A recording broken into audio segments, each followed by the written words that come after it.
Da da da da da da da. Can I do finger pistols? Finger guns? Will we get deplatformed? We might get, because you can't handle a lot. You can't handle an actual firearm. Da da da da da da. And there it is. That's how what if I use my middle fingers? Yeah, those are. That's just point shooting. You know, that's how. Have you ever heard of point shooting? No, but mine are longer and straighter. I like knife hands. Knife hands are great. You know, cannons. Yep. Welcome everyone. President pointing. Yeah, President pointing. I first noticed this with Bill Clinton. Bill Clinton was famous for that. Yeah. The only time he ever pointed his forefinger is when he stuck it in America's face right at the camera and said, "I did not have." Yeah, when he lied. I did not do the thing that I actually did. Yeah. What's the definition of is? You know. So, anyway, what's going on, guys? We are the Gosslings. Hey everyone, I'm Jonathan. I am Nick, and we are the Gosslings. And this is our weekly live stream every Sunday at 4:30 p.m. Central Standard Time. A couple of writers, couple of trash talkers, people, you know, American, red-blooded American patriots, American trying to get deplatformed. Oh, well, not very hard, but don't take me off the leash. I'm not. Don't let me try, because I will. I behave because we are invested in this. We want to talk about some books first. Talk about some writing. Yeah, we can promote and talk about stuff and have fun. And that's definitely preferable. Absolutely. Absolutely. Oh yeah. Oh, we got Adam watching us. What's going on, Adam? All right. Good to see you, sir. Thank you for joining. We got Adam in the house. Yeah, Adam indeed. For anybody who maybe knew, Adam Burl is our narrator. He does all of our audiobooks. He does all the Heavenly Realms, most of Nick's Traveler's League books, his middle grade fiction books, and my. If it were up to me, he would have done them all. Yeah. I shouldn't drink this yet. We got to do it. Yeah. Well, and he's wrapping up Wayfarers now, the 5th Heavenly Realms novel. Nice. So we're going to discuss tonight, like maybe what to do, or maybe tomorrow. We're going to discuss what to do next. Okay. So Adam is English, so he's over in England right now. So there's like a 6-hour time difference. So he's staying up super late to join us on this. It never quite feels like a Goslings live stream without. Yeah. Adam. No, for real. And this is like the best type of thing to watch when it's late at night. Prime time is basically done. You've watched all your other videos, and we will put you to sleep. Tired of Netflix. Yeah, we're like sleepy time team. I got you. Yeah. Yeah. Yeah. Good. How could you not fall asleep to the sound of this? To the dulcet tones of the Goslings live stream coming at you on YouTube from Nashville, Tennessee. Nashville, Tennessee. Hello there, American. That's really good. I've listened to a lot of. I got a semi right now. Yeah. Okay. That's called brother love. I love it. Adam says you guys are worth staying up for. Yeah, thanks, Adam. Speaking of staying up. Yeah, speaking of staying up, we will get you up and we will keep you up on the Goslings live stream. But not for long. Yeah, it's horrible. It's horrible. 30 seconds max. They call me Nicky 2 times. You know that, right? 2 times. Yeah. Baby, 2 times. Yeah, they call me. Yeah, they call me Johnny 2 Pump. So we got Adam and Dee Burl as well. Hey, Dee. We should talk about what Dee does. So yeah, Dee is Adam's wife, and she is awesome. She makes a bunch of resin craft, which you can order. She made us coasters, which are super cool. Yeah, these are awesome. She also made bookmarks for my Heavenly Realms books, dice trays, which are super cool. Yeah. Dice, the dice themselves. The actual dice. Yeah, D&D dice. Yeah, with the little skulls inside. It's really neat. She's made a lot of stuff. She made a tea tray for our British aunt, and she's great, man. If you're want anybody to narrate your book, reach out to Adam. If you want anybody to do any sort of resin craft for you, whether it's promotional material, cool swag. or swag, or just something cool, like man. Dee is on Facebook. They're both on Facebook and Instagram. Adam has his own YouTube channel. I don't have any of the links posted in the live stream when we're airing it, but when afterwards, when I go back and I edit, I usually will add all the links in. Or if you want to open up a separate window while you're watching this, if you're really interested in contacting them while you're watching this, if you look at any of our other videos, all of their links are in there. So they're worth getting in touch with, man. It's pretty awesome. Yeah, they're awesome. They're double burled. We're double burled. Yeah. Yeah. I'm gonna get that platform for this, am I? Maybe it's an imaginary gun, so sort of like feelings and genders. You can kind of. They're gonna take away all of our imaginary viewers. I mean, that's yeah, perfect. No kidding, right? Yeah. So, anyways, you want to go ahead and do the toast? Let's do it, man. Yeah, Let's awesome. do it. What are we drinking today? This is a repeat of what we did 2 weeks ago because it was so good. Yeah. I really liked it. This is Legend. Yeah, it's aged in port barrels. Oh yeah, aged in port barrels. Brought it is to a bourbon us by Delta. Gift from Delta. Yes. Thank you. Who I understand he's not going to be watching us tonight, Yeah. but it's too bad. We're enjoying his gift. It was nice. So. He'll enjoy this episode too. He'll catch it on the back end. Oh yeah, it's going to be wild. Yeah, I almost had second thoughts about doing the topic that we were going to do for this episode, just so I could have him on for it. Yeah. But that's okay. Yeah. He'll catch it on the back end. So. Well, we're going to kick off this week's writers group session with our motto. Yeah. Our toast. Who went first last time? Do you remember? I think you did, maybe. We should, as much as we watch our own videos, you'd think we would know. Most of our views come from us just watching it ourselves, rewatching it. Yeah, it's a labor of love. It's just how you game this algorithm. Yeah. So go from Starbucks to Starbucks, and so the IP address is different. Oh yeah, that's right. Yeah. I got to take my phone with me and be like, hey, what's your Wi-Fi? Yeah. Like at hotels and stuff. Yeah. Just sit in the lobby and just watch my own stuff. It's another view. Yeah, that's right. So we do a toast every week. So one of us says the first half, and then everybody else says the second half. It's sort of the Gosslings mantra. So if you're listening or you're watching, then you're welcome to join in with us. Kind of like an old sea shanty. Yeah, a little bit. Yeah. Or like a battle cry. Yeah. Yeah. It's very ritualistic, which we're all about tradition. I love a ritual. Yeah, ritual's good. Ready when you are, man. All right, here we go. Take up the broken sword of your father and strike down the darkness.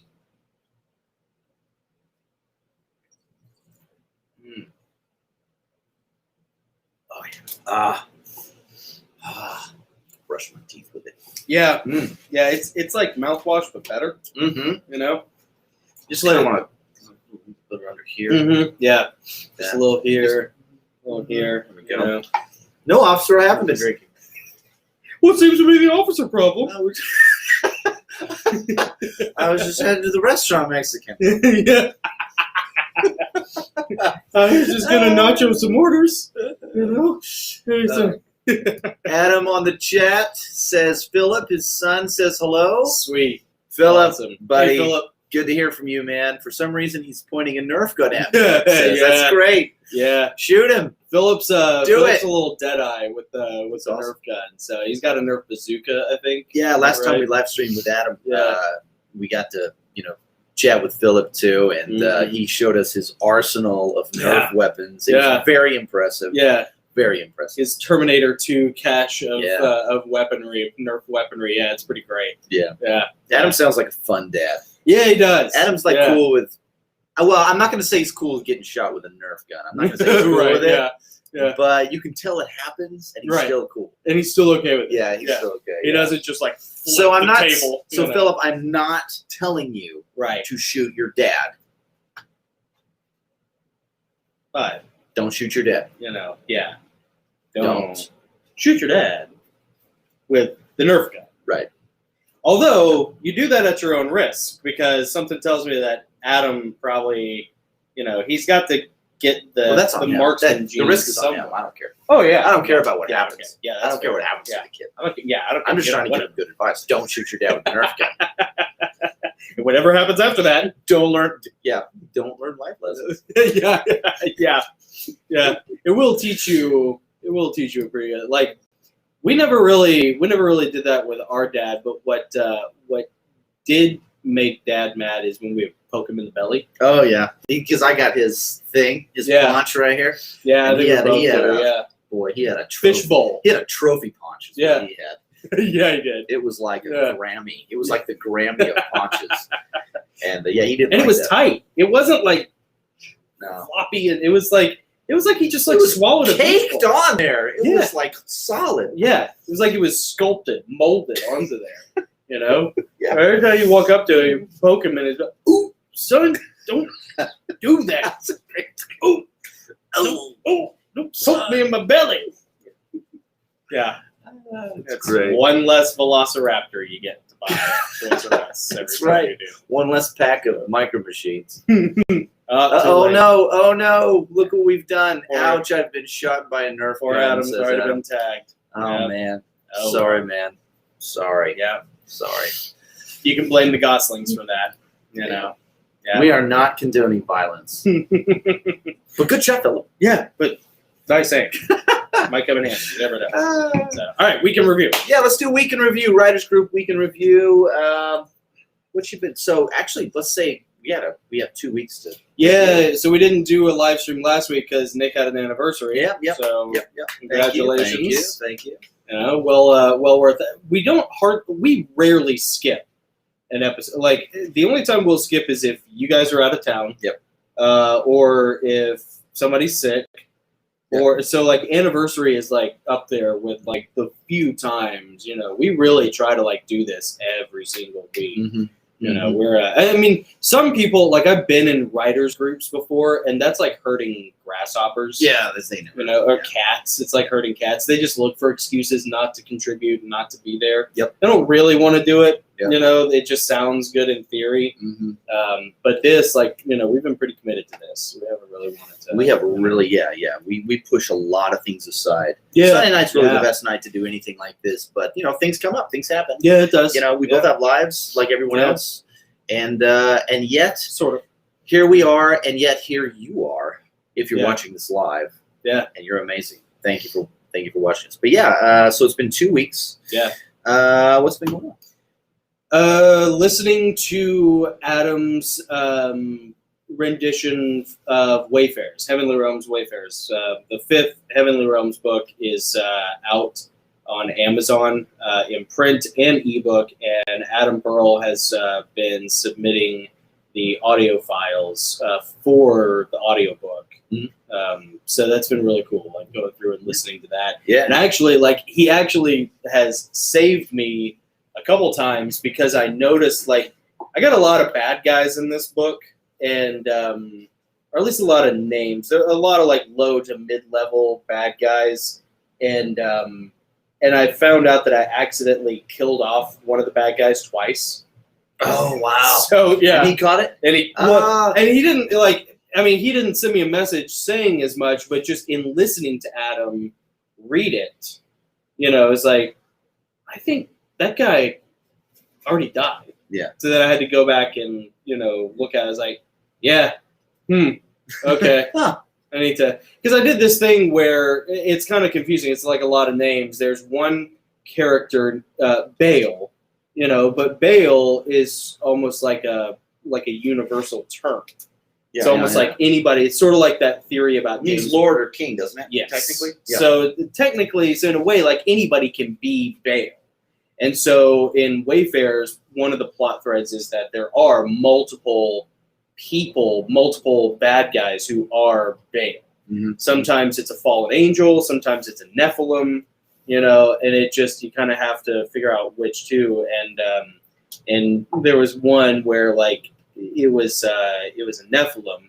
It's Cain, actually. I take it back. It wasn't a Nephilim. It was Cain, who's, you know, the first murderer. Mm-hmm. And he inhabits the body of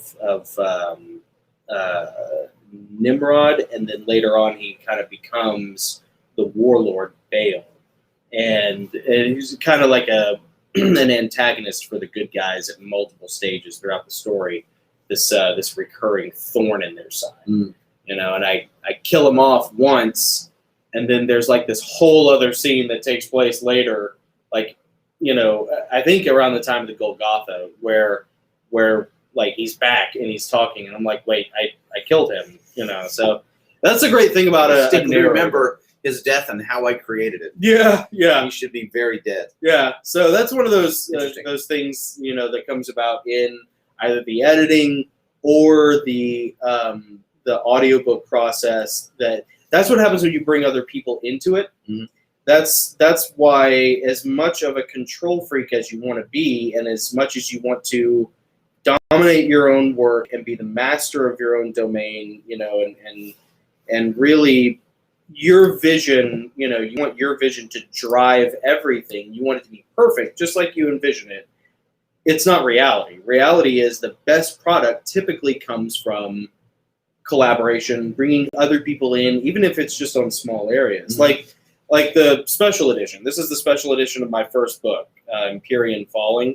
And this is by Taurus Necros, and it's hardcover. It's got a special edition cover, has a map on the back that they made. Yeah, it's awesome. It's like 650 pages. It just, it looks really cool. But this is not quite as long as the Bible. Not quite, yeah. Well, way more exciting. Yeah. Yeah, it's a lot more of all fighting. Yeah, it's a lot more of the conquest of Canaan and a lot less love thy neighbor. So well said. It's a lot more sell your cloak and buy a sword, a lot less turn the other cheek. Right.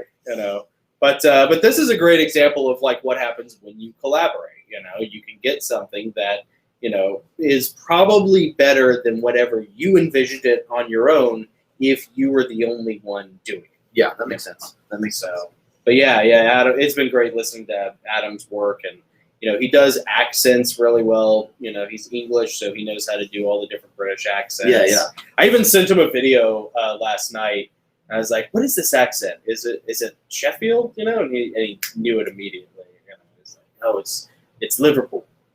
Man, that's good. Yeah. Yeah. So, anyways, so that's what I've been doing. Very cool. The past couple weeks, Adam finished narrating another Traveler's Sleep book. Cool. Yeah. And I'm halfway through listening to that. Yeah. I've written about 5 more chapters of the Easel Bancroft story.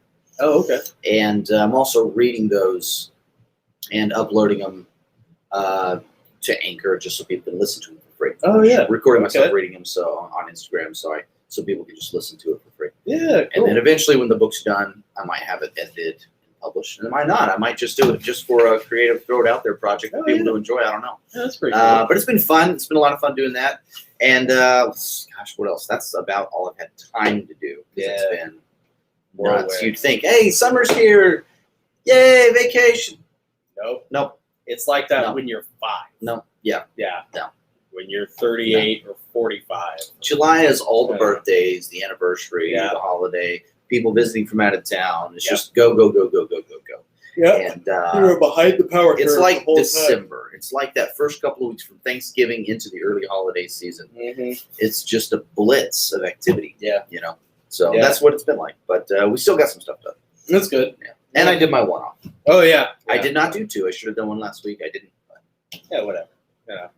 I've been borrowing Nick's typewriter, so I finally got my typewriter over to Nashville Typewriter. Nashville Typewriter. Yeah. So he's been working on that. He sent me a picture of it out of its case, like just skeleton Dude. of it. Really? Yeah. Oh, man. I should like email it to myself and then like post it online or something so people can see what it looks like when it's out of the case. I'd like to get a paint job for one of my typewriters. Oh, that'd be cool. Yeah. I don't know what color though, but you know what's funny about Kirk over at Nashville Typewriter? Like he'll post pictures of things that he's repaired them. They're in good working order. He's cleaned them, and he is like they look brand new. They do. They are good. bright and shiny, and he posts these amazing pictures. It's typewriter porn. It is. Yeah. On his Instagram feed, and I just can't get enough of it. I can't stop looking at it. Yeah. It's amazing. It is beautiful eye candy. Oh, dude, it's awesome. Yeah. It's awesome. So, I'm like, what if my typewriter could look like that? Or do I have to buy one? Yeah, can I send my typewriter to typewriter boot camp? Is it like putting lipstick on a pig? Right. Yeah. Or is it a renovation? Or can it actually look like that? It's like I've been thinking about like taking my Jeep to some specialist and just being like, "Will you just restore it?" Like, will you just redo the paint, Yeah. give it a fresh paint job, same paint color, you know, and fix all the little electrical things, you know, and just bring it up to what it was so I can relive being 17 again, you know, when I had it. This is the amazing thing You about know? Jonathan. He's had the same vehicle his entire life. That's true. He got this Yeah. car when he was 17. He's not 17 anymore. 38, 38. He's had the same vehicle for, 21 years. 21 years. Yeah. Bellator's old enough to drink. How Bellator's many- old enough to rent a car now. Rent his own Yeah, and he's car. named it Bellator, which Yeah. is genius name. It's blood red. Well, it's a lighter red now, but it Yeah. was blood red when he got it. Yeah. You've done a lot of repair yourself. You've taken it in several times to Oh, get yeah. it, keep it in working order. How many miles does it have on it? Almost 310. Man, Yeah. dude, Yeah. We crossed the 300,000 mile mark earlier Dude. this year. awesome, Yeah. It was a big milestone. awesome. You know. So yeah. Well, it's like at a certain point, like I remember about 10 years ago, Dad kept trying to get me to get a new car. He's like, "Son, don't you want a new car? Like, wouldn't you like to have something new?" Because Dad always kind of, you know, would refresh that, like most normal people. You know, it's rare like somebody drives the same car, you know, for 21 years. That's called either a hippie or someone with attachment disorder. Yeah, if you want to diagnose it, that's technically what that is. You know. Oh man. But eventually, like at a certain point, you think, okay, well, I'm happy with this. I've been driving this for several years, or 10 years now. Yeah. You know, I could replace it with something else, but what am I going to replace it with? Is it going to be as cheap to work on, as reliable? Is it going to be as good? Or is Because it, newer things are crappier. they are. You know, Yeah, they're not especially made as well. cars. They don't have the quality that they used to. It's No. like anything like with typewriters. Because we Same live in thing. a disposable society. Absolutely. All commodities, everything's meant to just be disposable. So, you know, so your old appliances, like I experienced that last year with appliances. Our washing machine went out. Yeah. We had to. It would have been cheaper to replace it than it would have to repair it. It's like, man, 20 years ago, that Yeah. wasn't the case. Yeah. 20 years ago, things were made to be repaired. Yeah. You know, and longevity. If your refrigerator You went keep on it the and fritz, repair it. yeah, you call somebody to fix it, or you figure out how to fix it. You know, and nowadays it's just not the case. So I don't know. You know, at a certain point, it becomes the Millennium Falcon to your Han Solo. Mhm. You know the dimensions, you know how it drives, you know what to do with You it. could work on it blindfolded. Yeah, or at least In a way. you can drive it blindfolded, and it's pretty easy to work on. That's the nice thing about the Jeeps, like the XJs, because I think they stopped making good Cherokees or good Jeeps around 2005. It's like that's their decline. After 2005, any Jeep is pretty much junk. It's pretty much disposable. Didn't crap. Chrysler buy Jeep I or think something? so, Something yeah. like that. It's probably around that time. Probably, I mean- yeah. So it just, Chrysler. you know, it's like, okay, I could have a car payment for something that I don't know that is meant to be disposable in a few years. Oh, and it'll break down before your car payment's up. It'll break down. I could have this car payment of, you know, a couple hundred or a few $100s a month. Yep. Or I can keep driving the same thing that I'm happy with, that I'm familiar with, and every 3, 4, 6 months spend a car payment's worth of money. It's got a lot of In life left, repairs. too. I mean, I think it's going to go a long time. Yeah. I think it's. Those I mean, it's well into transmissions- its life, but I think. Yeah. Yeah, I think you're going to have it for several more years. I plan on being buried with it. Yeah. So I've always, for like 20 years now, it used to bum mom and dad out, really. But I used to tell them, like, okay, well, just like put me in the Jeep, put all my favorite guns in the Jeep, and then put me on like a Viking ship, you know, and just push me off into the ocean, you know, and everybody can shoot flaming arrows There you go. at it, you There know, you go. and just put some explosives on there so it just, you know, burns and blows up, and, you know, That's awesome. I could be buried at sea in my Jeep. Yeah. You know, Not a bad idea. I mean, I'm Yeah. sure I'm sure like in Russia, you could do something like that. yeah, I might have to like get out in international waters. Uzbekistan, I'm sure you could Yeah, grease some palms. yeah. Maybe go on a Somalian pirate hunt. You know, Yeah. and Why just not? while we're there, just So I'll be dead, so you guys can do whatever you want. You guys- Speaking of cars that are supposed to last forever, Christian, for his birthday, Mhm. he loves Tesla. Oh yeah. And Good so choice. there's a guy local here who has a YouTube channel called Along for the Ride. So he bought this brand new Tesla, Cool. and he takes families for rides in his Tesla, Oh, awesome. and he videotapes them when he goes from 0 to 60 in 3 seconds. Oh wow. So their faces are all back and they're all screaming, and Yeah. he makes a YouTube channel out of it. so And Rihanna found this guy. She said, "Hey, it's my son's 12th birthday. Could we go? He loves Teslas. Can he go for a ride?" He's like, "Yeah, sure. We'll make a video out of it. Oh, Great. that's Y'all awesome. come. We'll meet up." So we did that on Saturday. And I've always seen Teslas, and they're cool looking, but I'm like, Yeah. electric car, I'm not interested. And then you ride in one, yeah, and you really get an appreciation. you understand why. Yeah, and he was saying there's no oil. I mean, obviously it's an electric car, but there's no oil anywhere. No oil anywhere. No gas, no oil. Obviously no gas, but no oil. No brake fluid, no steering fluid. There are no fluids at all except windshield wiper fluid. Really? He said it requires zero maintenance, except you have to replace your tires. Once your tires you have to replace your tires. Really? Zero maintenance, and they'll go. Nobody knows this for sure because they haven't been around this long, Yeah. but they're supposed to last 1 million miles. Yeah. But no fluids. No fluids, zero fluids. Interesting. And it's a super heavy car. Yeah. We were in the little Model 3, which it was 4-door, but it was like the small sport model. Yeah. 4,000 pounds, 2 Really? tons. Whoa. Yeah. And man, that thing could fly. In the year 2000. Yeah. In the I mean- year 2000. Cars will weigh 4,000 pounds. 4,000 And will go pounds. 0 to 60 in 3 seconds. I And mean, will require no fluids. We're talking like 2 And we'll minivans with people. Really? 2. Yeah. It was crazy. It was crazy. And when I'm sitting in this car and I'm just trying to wrap my head around the technology that's driving this car, I'm like, there is so much crap out there that we don't even know about. Oh, yeah. We are so far into the future with our technology, but the Yeah. public just hasn't been. We don't have access to it yet. I mean, we have access to this, and it's mind blowing. There's Yeah. so much coming Yeah. that we don't even know about. Yeah. I remember back in the 90s.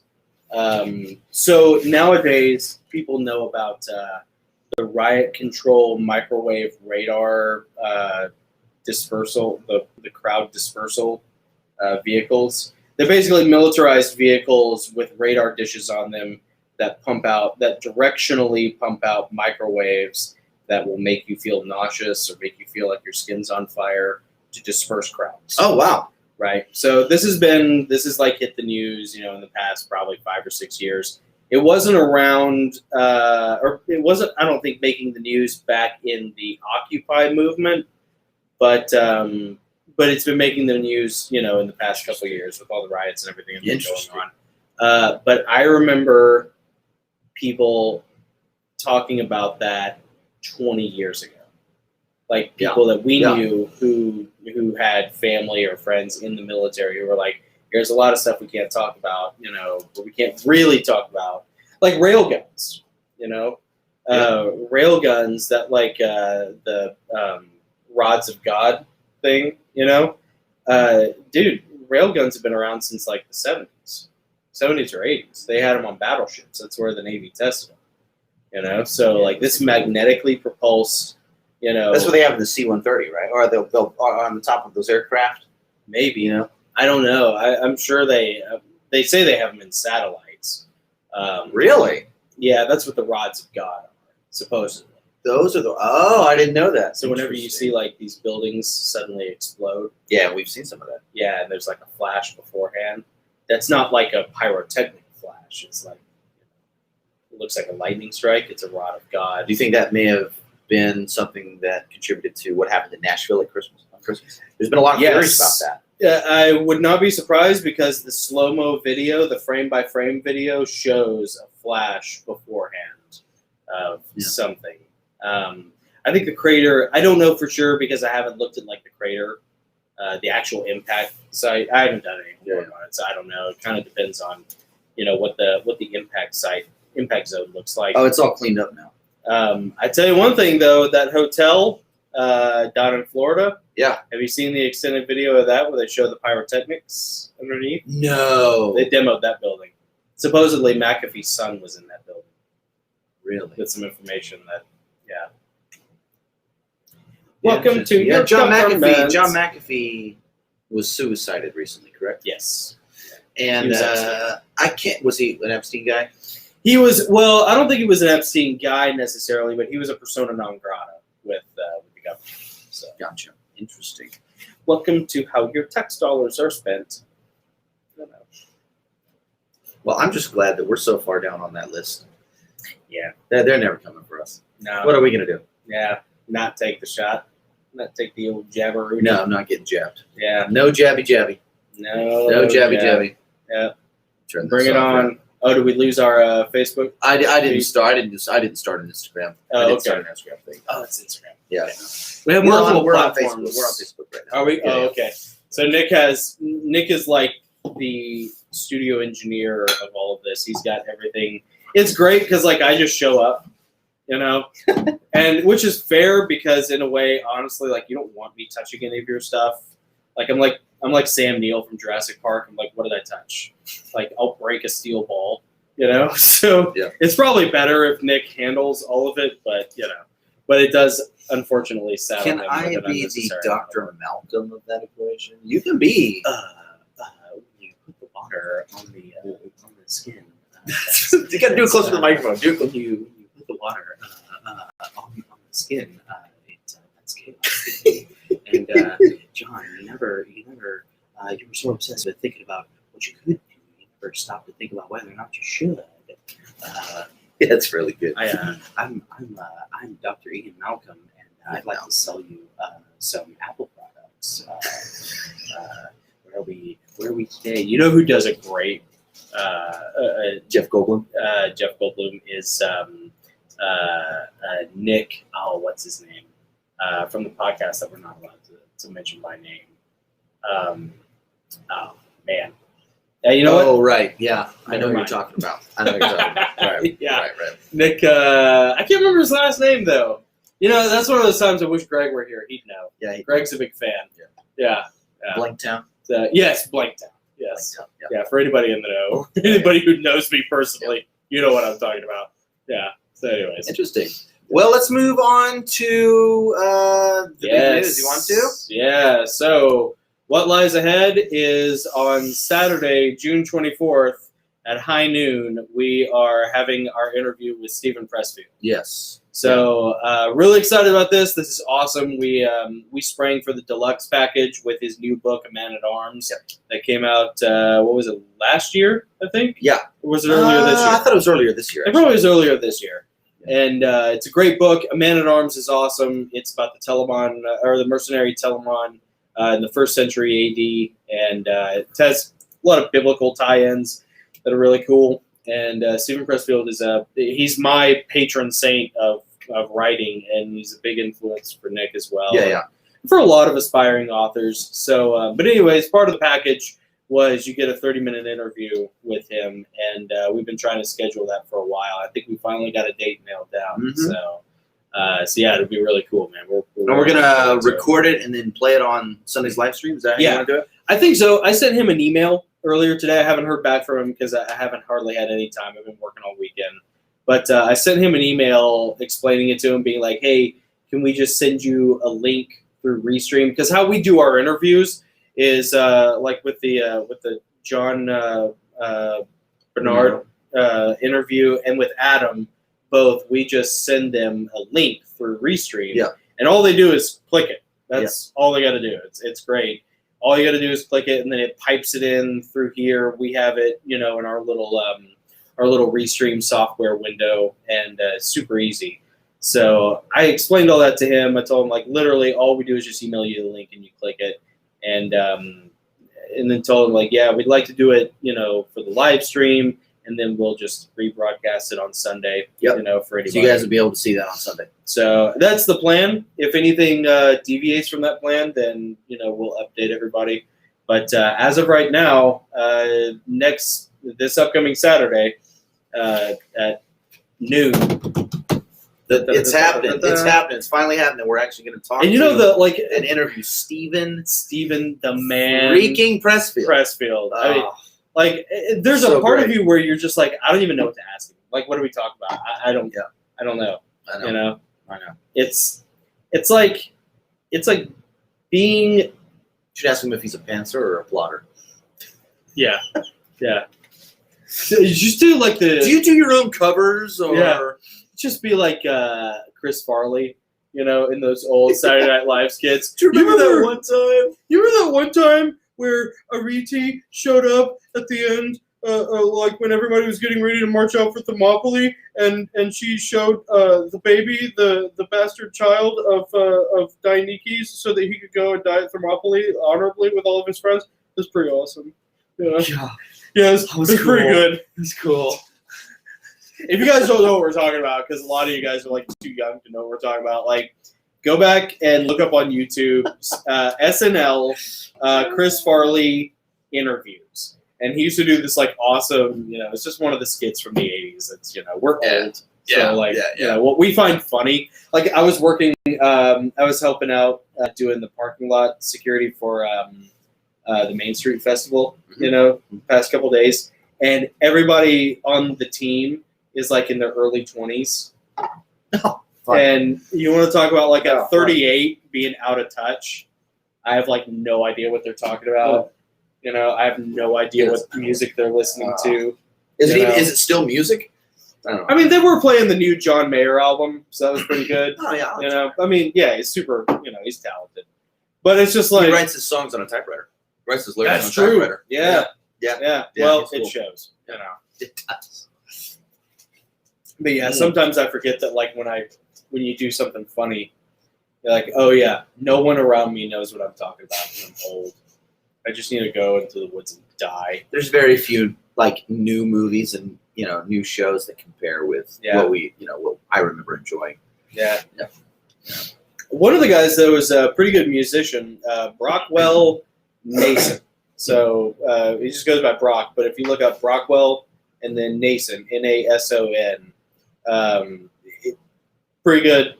Just kind of country, not really country, not really folk. Just him and a guitar. It's good. Yeah, it's just cool, good stuff. Pretty simple. I do like to make fun of him because he was born in Arizona, was raised out here. Now he and his wife want to move to California. So they're like literally the only human beings in Tennessee trying to get to California because everybody in California is moving to Tennessee. Well, so, you know, it's like I don't know how to feel about that. Like, it doesn't make sense that you would want to move there, but at the same time, there's going to be one less per 2 people here. So I'm okay with it. It's dumb on their part, but it's brilliant for me. Yeah. If you are the kind of person who wants to move to California, you are the kind of person who needs to move to California. Right. You know what? And honestly, if you could convince Brock, please, buddy, if you could convince some Californians to turn around and go back to California on your way out there, absolutely, I will buy like your album 10 times. I'll give you $10,000 to take all of the Nashville signs and just spin them around. Just spin them like a cartoon. Where would you, if you could divert all of the Californians to here? Because here's the problem with Californians. You think you're conservative, but you're not. Like where you come from, which is a dystopian, Democrat voting, socialist hellhole, you are conservative. But that's like saying I'm the prettiest smelling piece of poop in the litter box. You know? Like, no, you're still a piece of poop in a litter box. So like you think you're conservative, but it's like, but you get these like these fruits and nuts. See, they destroyed Colorado. They killed Colorado like 20, 30 years ago. That's why Colorado is such a toilet. We're going to get to why, or a classic example. We'll get to that. But you know, they move here and they say, oh, well, I'm a fiscal conservative, you know, but a social liberal. Which means, okay, it means I'm a liberal. You're an idiot hypocrite who doesn't understand how money works. works. Yeah. And you abdicate all of your personal responsibilities. So they want to reap the reward of low taxes, small government, and pro-capitalism, pro-industry that is inherent in these red states, these flyover states, these Bible Belt states like Tennessee. But then at the same time, they want to, increase the welfare state, reduce the restrictions on immigration, enforce more, alternative lifestyle social programs, all at the taxpayer's expense. And it's like, well, that's what you came from. Maybe you should go back. Right. If you come here and you're mad because gay marriage isn't recognized, or because gun rights are pretty wide open, or because we allow Christian private schools to exist and we have low taxes and we don't really give handouts as much as other states, if you don't like those, if you try to change those, maybe bad things will happen. Yeah, well, if you try to change those, you're going to create a situation that you were running away from. Yeah, it's called cancer. Yeah, well, they're running away from being overly regulated. Yeah. Overly taxed. They can't breathe. Yep. So they run to a state where they can breathe, but they want to suffocate it. Yeah, they're still going to vote for the policies that created the situation they're running from. Yeah. Leave your politics at home. It is the most self-entitled. And by leaving your politics at home, I mean move here, but don't vote. Yeah, move here and either vote Republican or just don't vote. It's your right, it's your duty to vote, but don't do it. Yeah, yeah, just don't do it. Because you're not going to get it right. So just, what would be great? If all these carpetbaggers, if you could just make them into, second-class citizens, You should just stay in California and clean up your own mess. Yes, right. That's the thing. That's the thing you want to tell these people.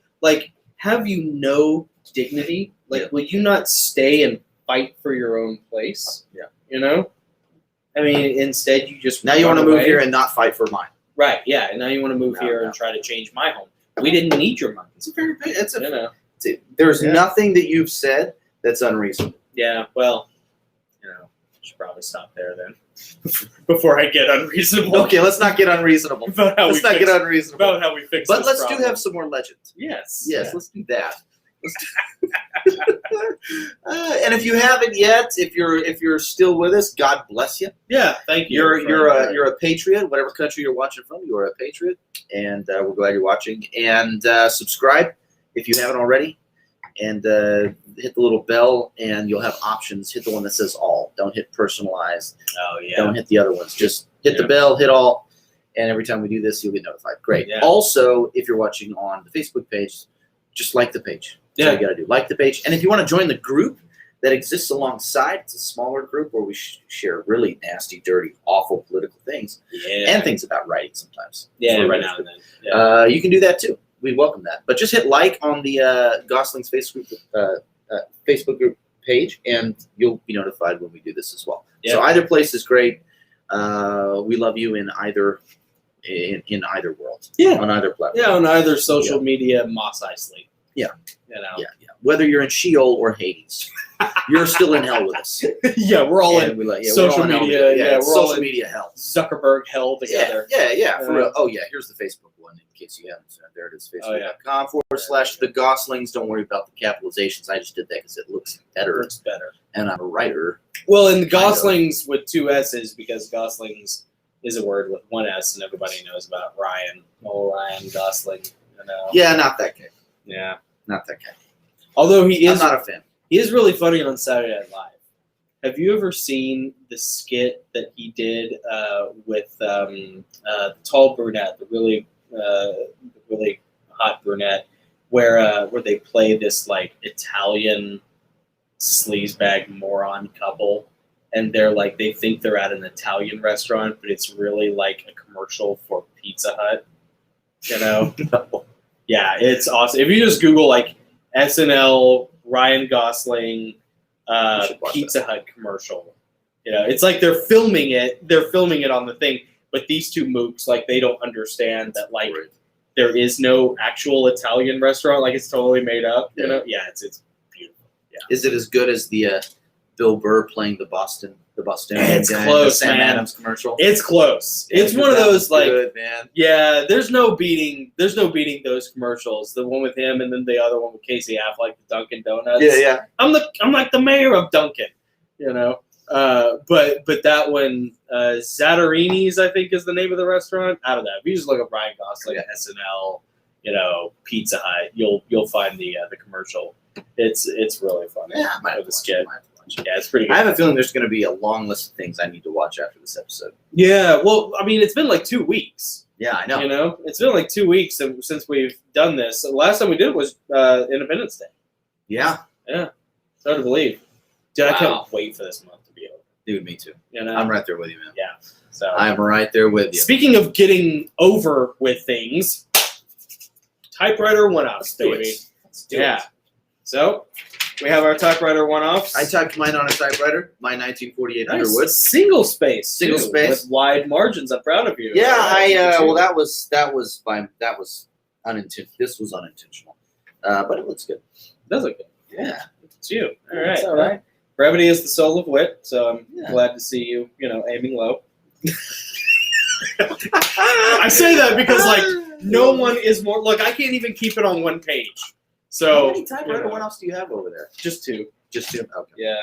Yeah. Are you gonna just do two. them both? Yeah. I'll just do one. You I can do gotta- one, and then I do one, and then you do your last one. Oh, we can. Yeah, it depends on how deep down this rabbit hole you want to get. Baby. All right. Yeah. That's what she said. Yes, it is. Oh, I got Yeah. a lot of those jokes. Oh my god. They don't call it the Fox and the Hound for nothing. If every Disney movie was an innuendo, I would start with Beauty and the Beast. I mean, that's great. Snow White and the Seven Dwarfs. Yeah, well, there's a strong case for the opening scene in Aladdin, with the Cave of Wonders. I'm just saying. Look, there's a lot of treasure in there. There's a lot of lava. Yeah. It's hot. It tries to swallow him I as can it tries show to you escape. the world, baby. Yeah, it's a big sandy kitty cat head, that tries to eat him. There's a lot of metaphor going on there. There's I'm just a saying. lot there. I can It's- show you. You know the Disney did it world. intentionally. You know they did. You know they did. Shimmering darkness and madness. And then,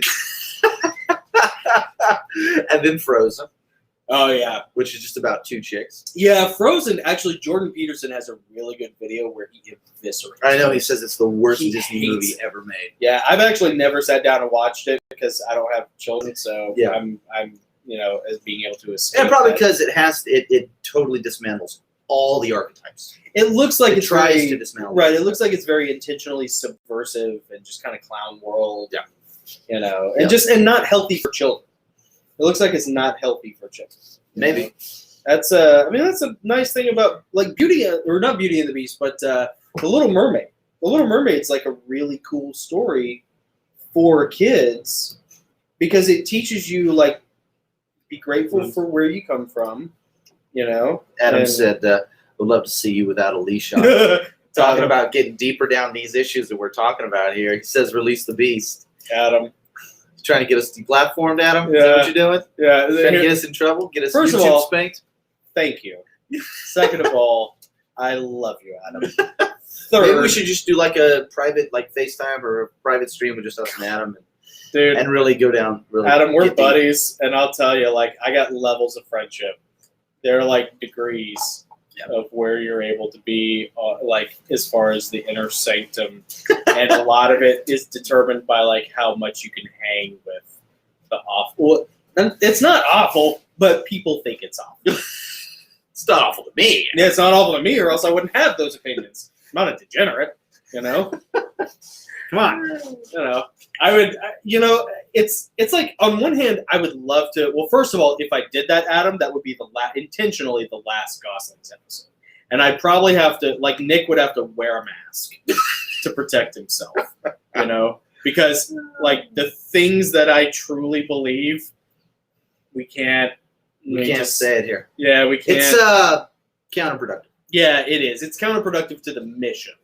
The other part of me makes me hesitant to like really ever like truly just like just like unroll the carpet Yeah, yeah. and let the Cleopatra of my inner sanctum come out for Adam. Yeah, yeah. Because like Adam not only is an asset, but he's such a good dude. He is a good guy. And he and Dee are such good friends. Yeah. Like I'm like, I don't know, dude. I don't want to I don't have a lot of friends. Yeah. So like maybe we should, Yeah.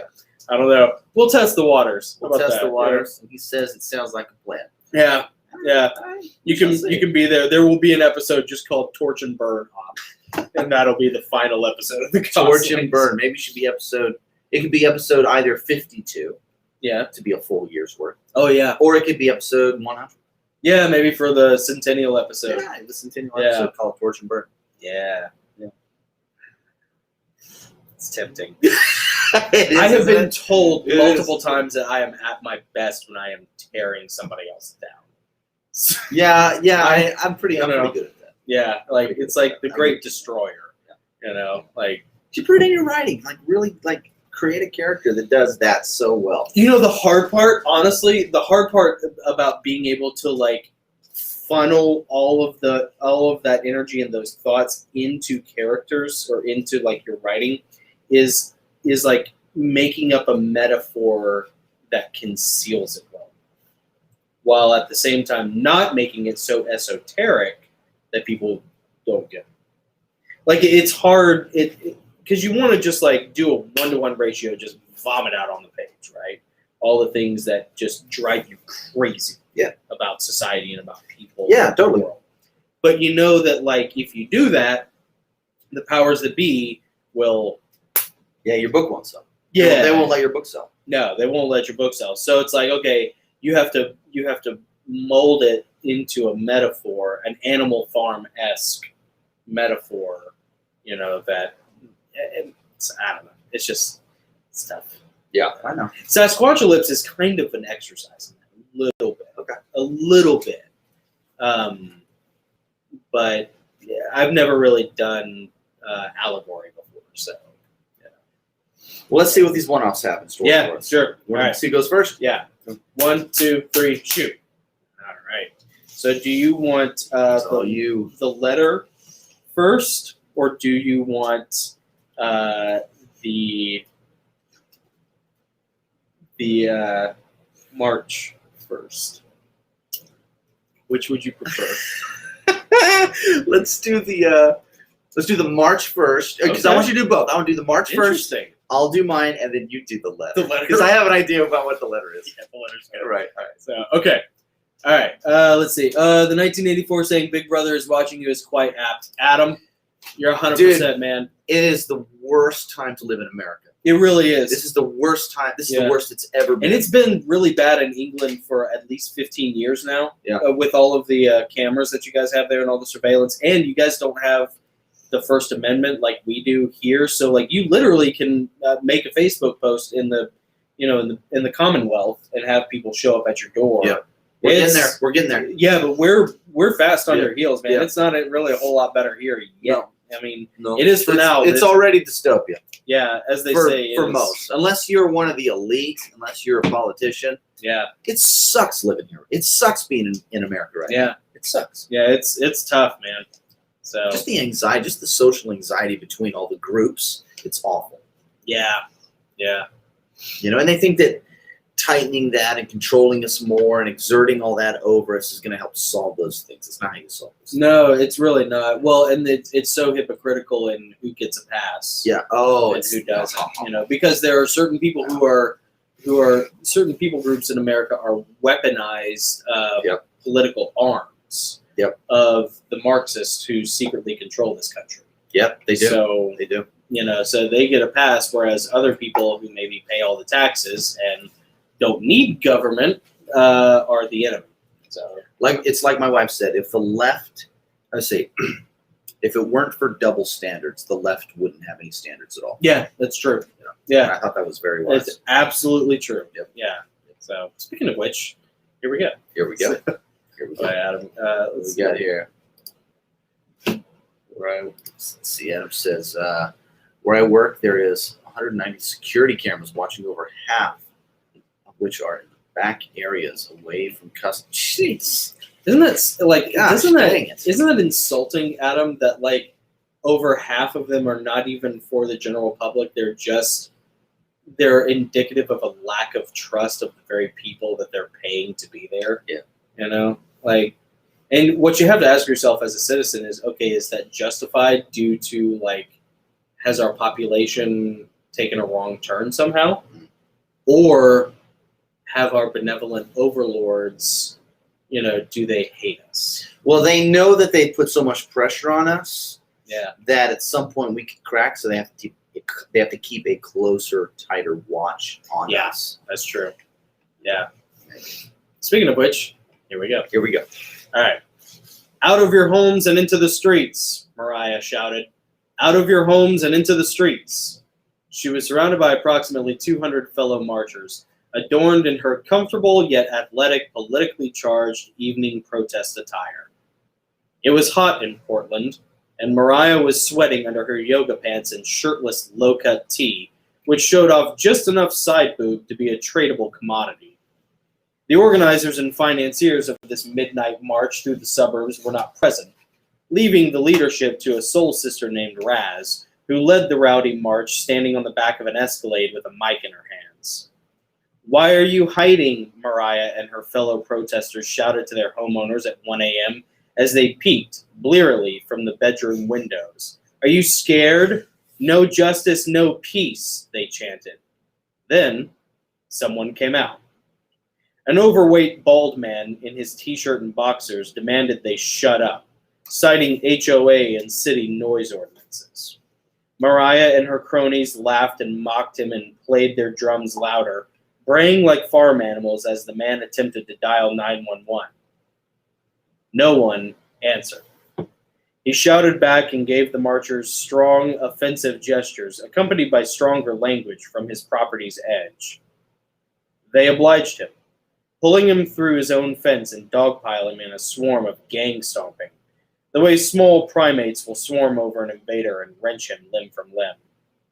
Mariah watched in horror and disgust as the marchers had their fill and then wilted back into the crowd, streaming down the street as other neighbors came out or hid in their bathrooms, the way they were taught when a tornado or hurricane descended.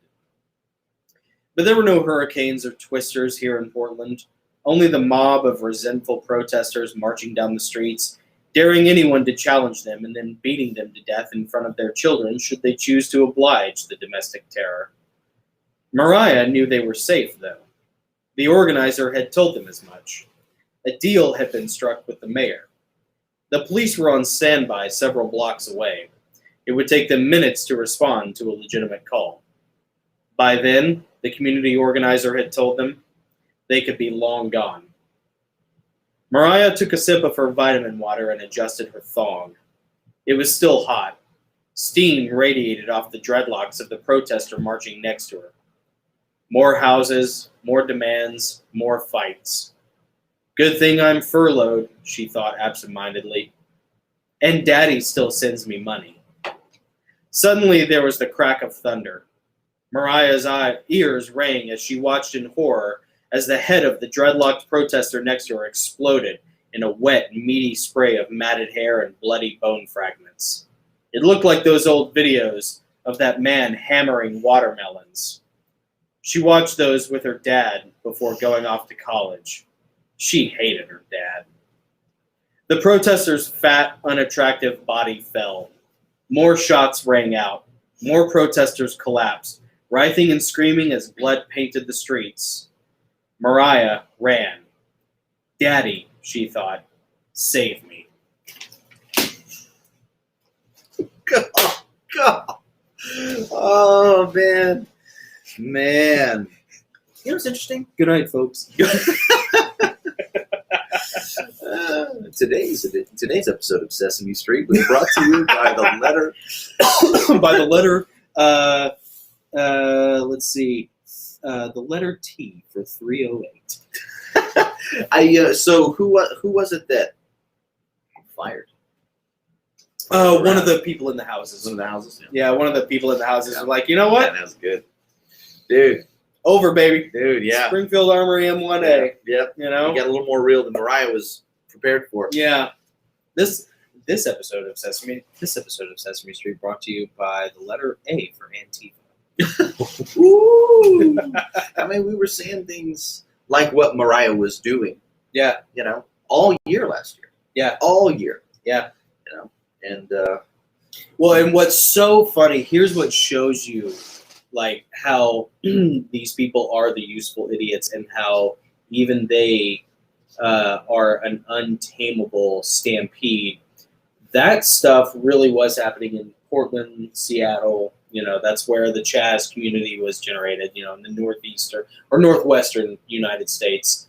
And it got shut down the second it spilled over to the mayor's house. yeah, that's right. It was perfectly fine as long as it was happening to businesses and citizens who weren't the mayor. Yeah. You know, because the mayor had signed off on it. She had told the police commissioner to stand down. So that's like whenever you see any of those marches or protests with like the Trump supporters, and then you see like all the black bloc people show up. You know, like all the police are told to stand down. That's how you got all those brawls in the in 2017. It's the same thing, man. Yeah, some great videos. Yeah, Some really great videos. Base stick man. Yeah. You know? Yeah. Well, on a lighter note, Yeah. here's my one-off. Go for it. So, actually, let me see that. Yeah, you want to do some? Yeah, I'll take the helm Do while some I chatting. read. All right, here we go. Here we go. He walked out. Let me start over. He walked out to check the mail. Again. The box had been empty every day for the past week. Should be any day now, he thought. This time, he had bothered to slip on his flip-flops. 2 days ago, he neglected to do that and burned his soles on the pavement at the end of his driveway. The blisters had only burst earlier that morning. The spongy rubber of his footwear softened the devil's hell of exposed underskin. The bite, the burn, was still there.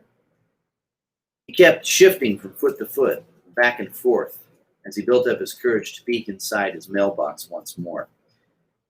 Yesterday's scraping crawl to the mailbox had been so painful, he had a religious experience and saw Jesus. But when he opened the flap-down door of the box, only a void of jeering emptiness stared back at him. He remembered taking the Lord's name in vain. The expletives accompanying the third commandment's violation belched out of his mouth before he could even think to stifle them. That's what happens when you're missing a few layers of skin on the balls of your feet, along with the heel. And when all 248 pounds of flabby genius meanders to the mailbox during a record-breaking heat wave. It was hot, even for Florida, in August. People have been advised by city officials to avoid the beaches and stay inside. Nobody listened, of course, and the ER was filling up with second and third degree burn as well as heat stroke victims. Our hero was one of those victims, though he'd never call himself that. He despised victimhood, and he took it as the ultimate indicator that the fall of America was right around the corner. He didn't bother to go to the ER either. All those whining, sniveling, do-nothing tourists crying about how their vacation was ruined. It would only piss him off. And the tires on his old Chevy had essentially melted. Well, maybe not melted, but softened to the point where they were easily punctured. And the coarse gravel of his driveway was certain to do just that. He'd just be stranded halfway across town with no transportation, no shelter, and no typewriter. Can you imagine a famous novelist? The soles burnt the hell off his feet, growling at people as the solar flares did him in, right in full view of the knuckle-dragging public. Hell, he had plenty of ice-cold beer in the shack, and his dog, Kipling was her name, could lick his wounded feet for a little relief. Yeah, it was better just to stay inside. Yes, our man was living the dream. A shack only a stone's throw from the white Florida beach, a pickup truck, and a dog. His novel had topped the bestsellers list for over a decade. He was set. His expenses were low to nothing, and the checks kept rolling in every month. His truck worked sometimes, which was good enough, and his dog was a female golden lab he had trained since she was only a pup. There was a fridge full of beer and a gas station full of more within a 5-minute walk. Most importantly, there was his typewriter and a Walmart's loading dock's worth of copy paper. Amazon Prime made a quick delivery of his typewriter ribbons, and the stories continued to pour out of him. All was well so long as the checks kept rolling in. Now, a week overdue, he steeled himself to open the mailbox and check once more. As he shifted his weight once again to avoid another Jesus sighting from the pain, he cursed himself. Why in the hell didn't I train Kipling to do this shit? That's awesome. So, okay, here's my question. Whose dream are you living through that? Mine or yours? Well, Because mostly that yours. I was trying to write your dream, but as I was writing, I'm like, this sounds really nice. I get it. Yeah, right? Yeah. Yeah. Like, this is great. You know what? Like, you nailed it, too. Like, I've lived down in Florida a couple times and on the coast, and you really are, like, within a 5 minutes walk of the gas station. Yeah, that's what it seems like. Like, every place I've lived down there, you really, like, yeah, you could just walk for 5 Dude, minutes. you can crawl on your hands and knees to any place with beer in 5 minutes. You really could. Yeah, there's it's beer great. everywhere. Mm-hmm. Yeah. It's really good. Well, you're sweating all the time. Yeah. You know, so it's just a constant Yeah. flow, you know, of fluid in and out of your body. Yeah, it sounds beautiful. I ran out of Yeah. page. I saw that I was like on the last line. I'm like, Oh, I gotta wrap this up. I can only put 2 more lines of something before I run out of page. And I didn't want to go 2 pages. So anyway, See, that's the you get it now. I do. Yeah, once you start writing about it, you're like, oh, this is great. Yeah, I'm just Man, gonna keep going. dude, Yeah, this is awesome. Yeah. I Yeah. can do this. Oh, man. Mm-hmm. Tell you, yeah. Bungalow down on the beach. Yeah, man, dude, totally. I get it. I don't even have to see the beach. If I can just go to it and know it's there, Yeah. you know, that's close enough. Yeah. You know, if it's just a couple minutes away. Mm-hmm. I mean, on the beach would be amazing, but, you know, tornadoes, You hurricanes and know, stuff. whatever. You know. I don't know. There are some pockets in Florida which are pretty safe from that. Weirdly enough, like Navarre, where I'm trying. Yeah, I've heard of Navarre, yeah. You know. Speaking of which, shout out to Aunt Jane if she's watching, who's down in Navarre. She recently got red pilled. Nice. Yeah. Welcome Yeah. aboard, Yep. To Aunt Jane. Aunt Jane. Yep.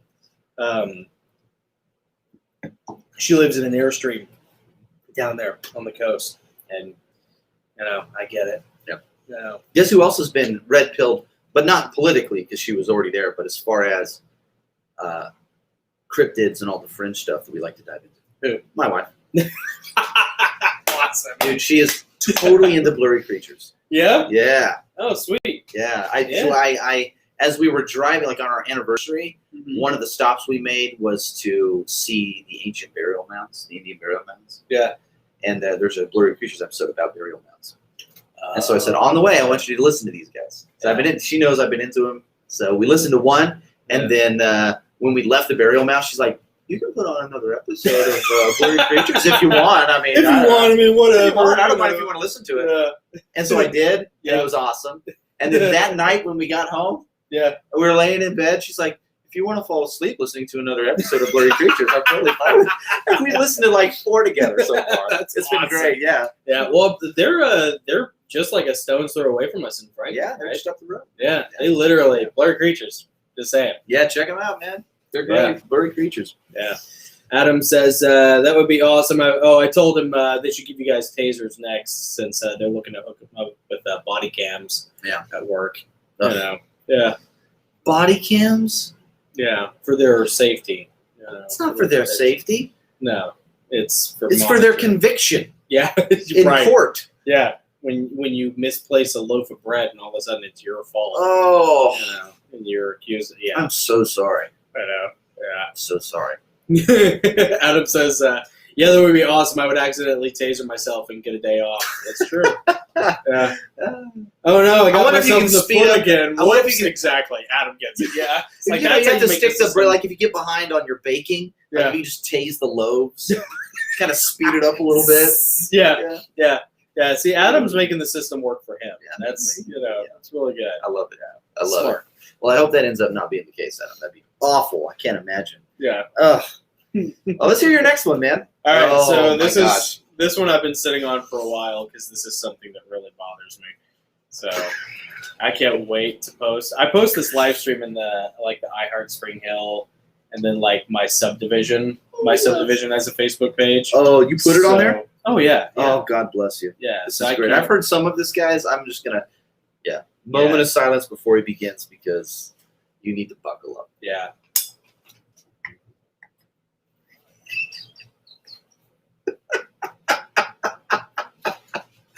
Yes. To the whores jogging on the street in my neighborhood. Dear whores, I, like many other red-blooded men, have noticed you jogging on the streets in my neighborhood. Yes, I have noticed your leather skin tan, your overpriced boob job, financed by your pill-popping shriveled cuck of a husband, the sweat glistening off of your yoga-sculpted biceps as you chase the ever-elusive dragon of youth. And yes, I have noticed your low-cut sleeveless shirt and skin-tight leggings. It's all very fetching for someone chasing the sunset of their sex appeal as Father Time creeps up on you like the Uncle Bad Touch that no doubt made you what you are.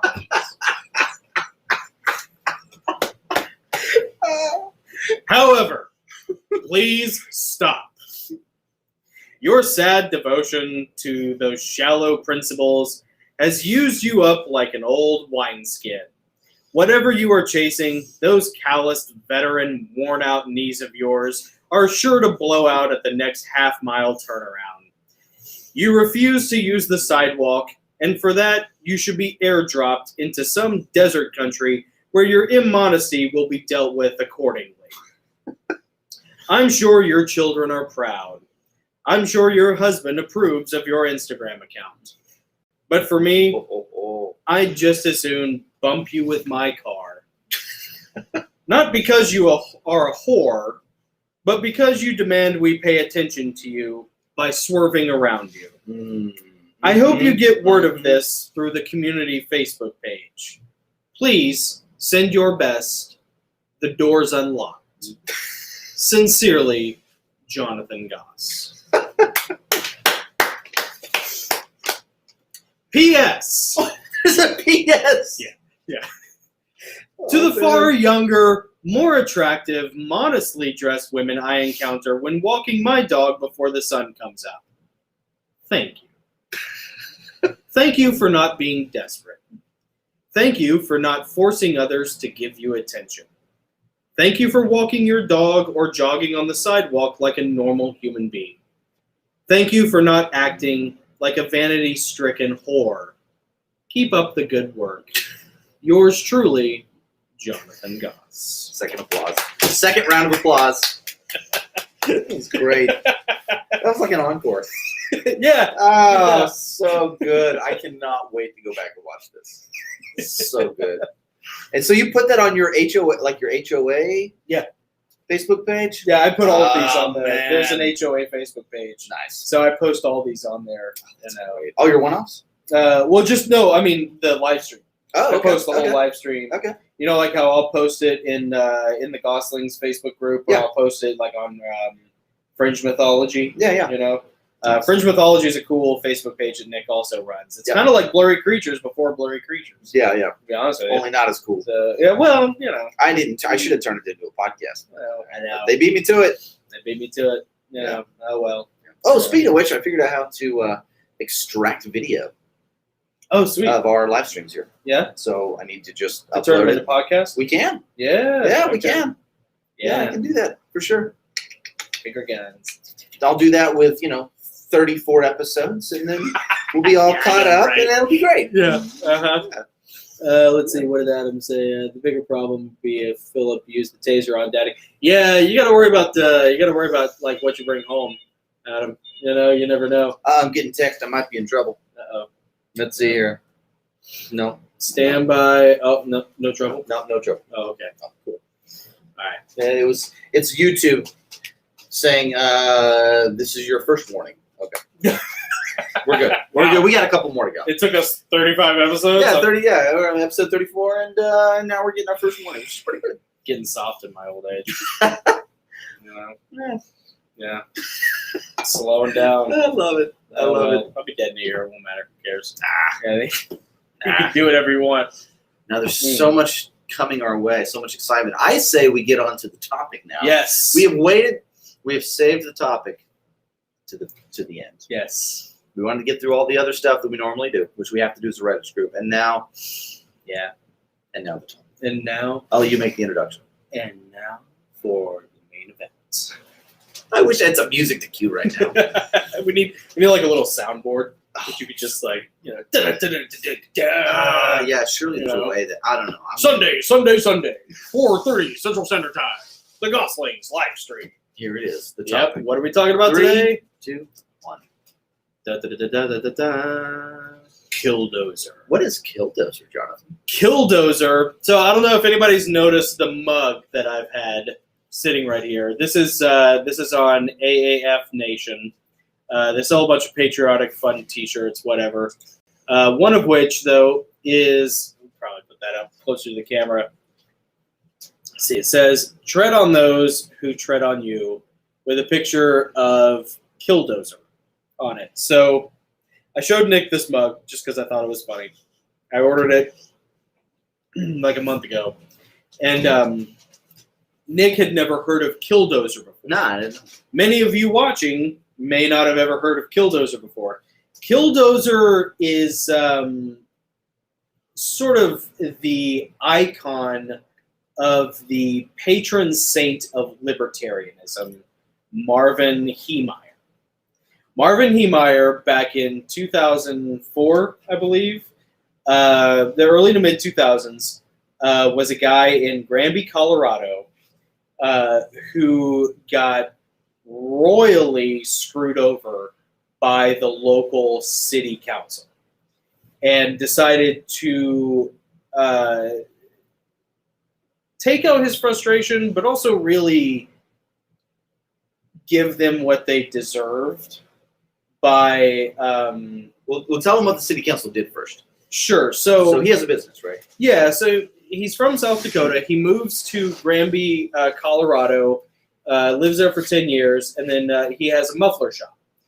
And do you know the Muffler Man? So he has this muffler shop, and the city council decides to build a new building, and they need to appropriate the road that he's on that leads to his business. The only road that leads to his business. The only road that leads to his business. They're going to take the road. You know, what is it? Eminent domain. That's what they use for that. Yeah. Yeah. Some sort of easement. You know. So they take the road from him. They build this new building, which really was just an act of crony nepotism. There was a friend or a brother or somebody who was close to somebody on the city council in Granby, Colorado.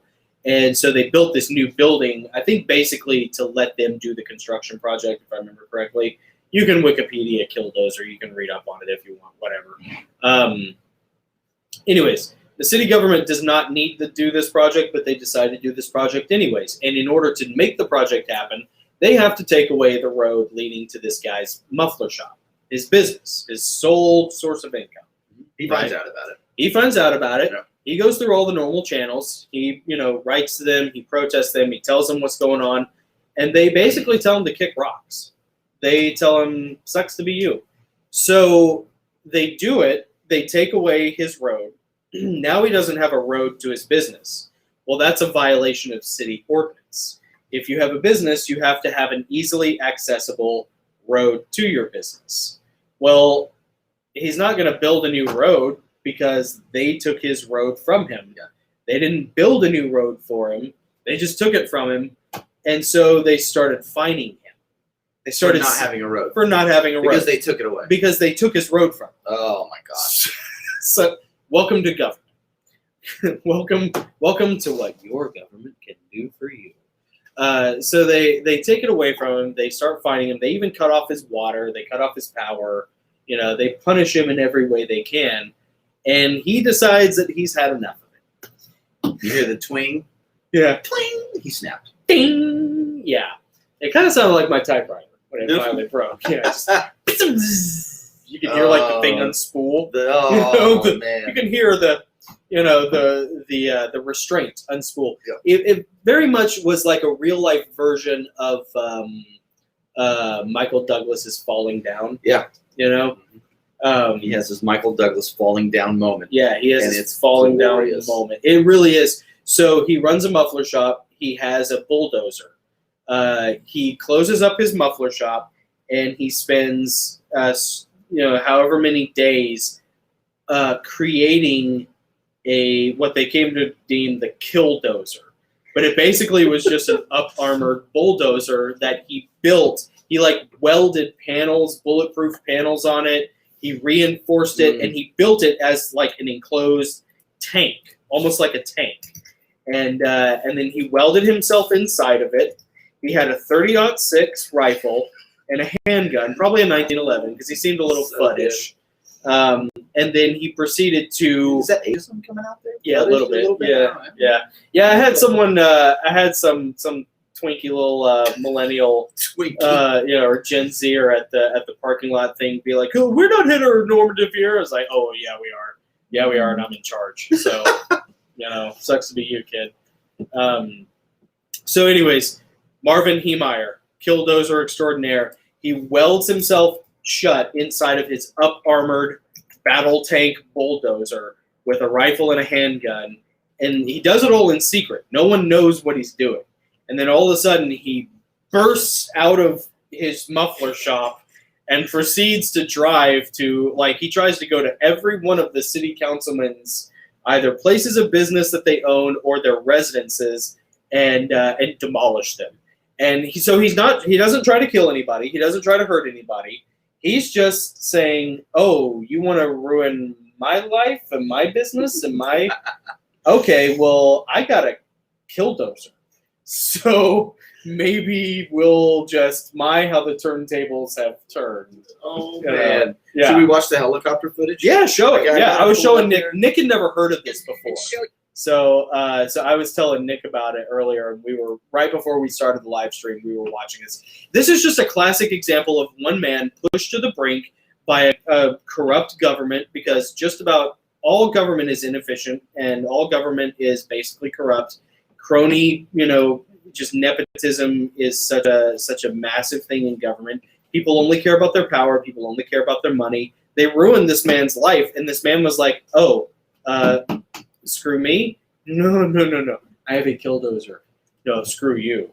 And so these people got what they deserved. They got what's coming to them, and he's kind of the patron saint of libertarianism.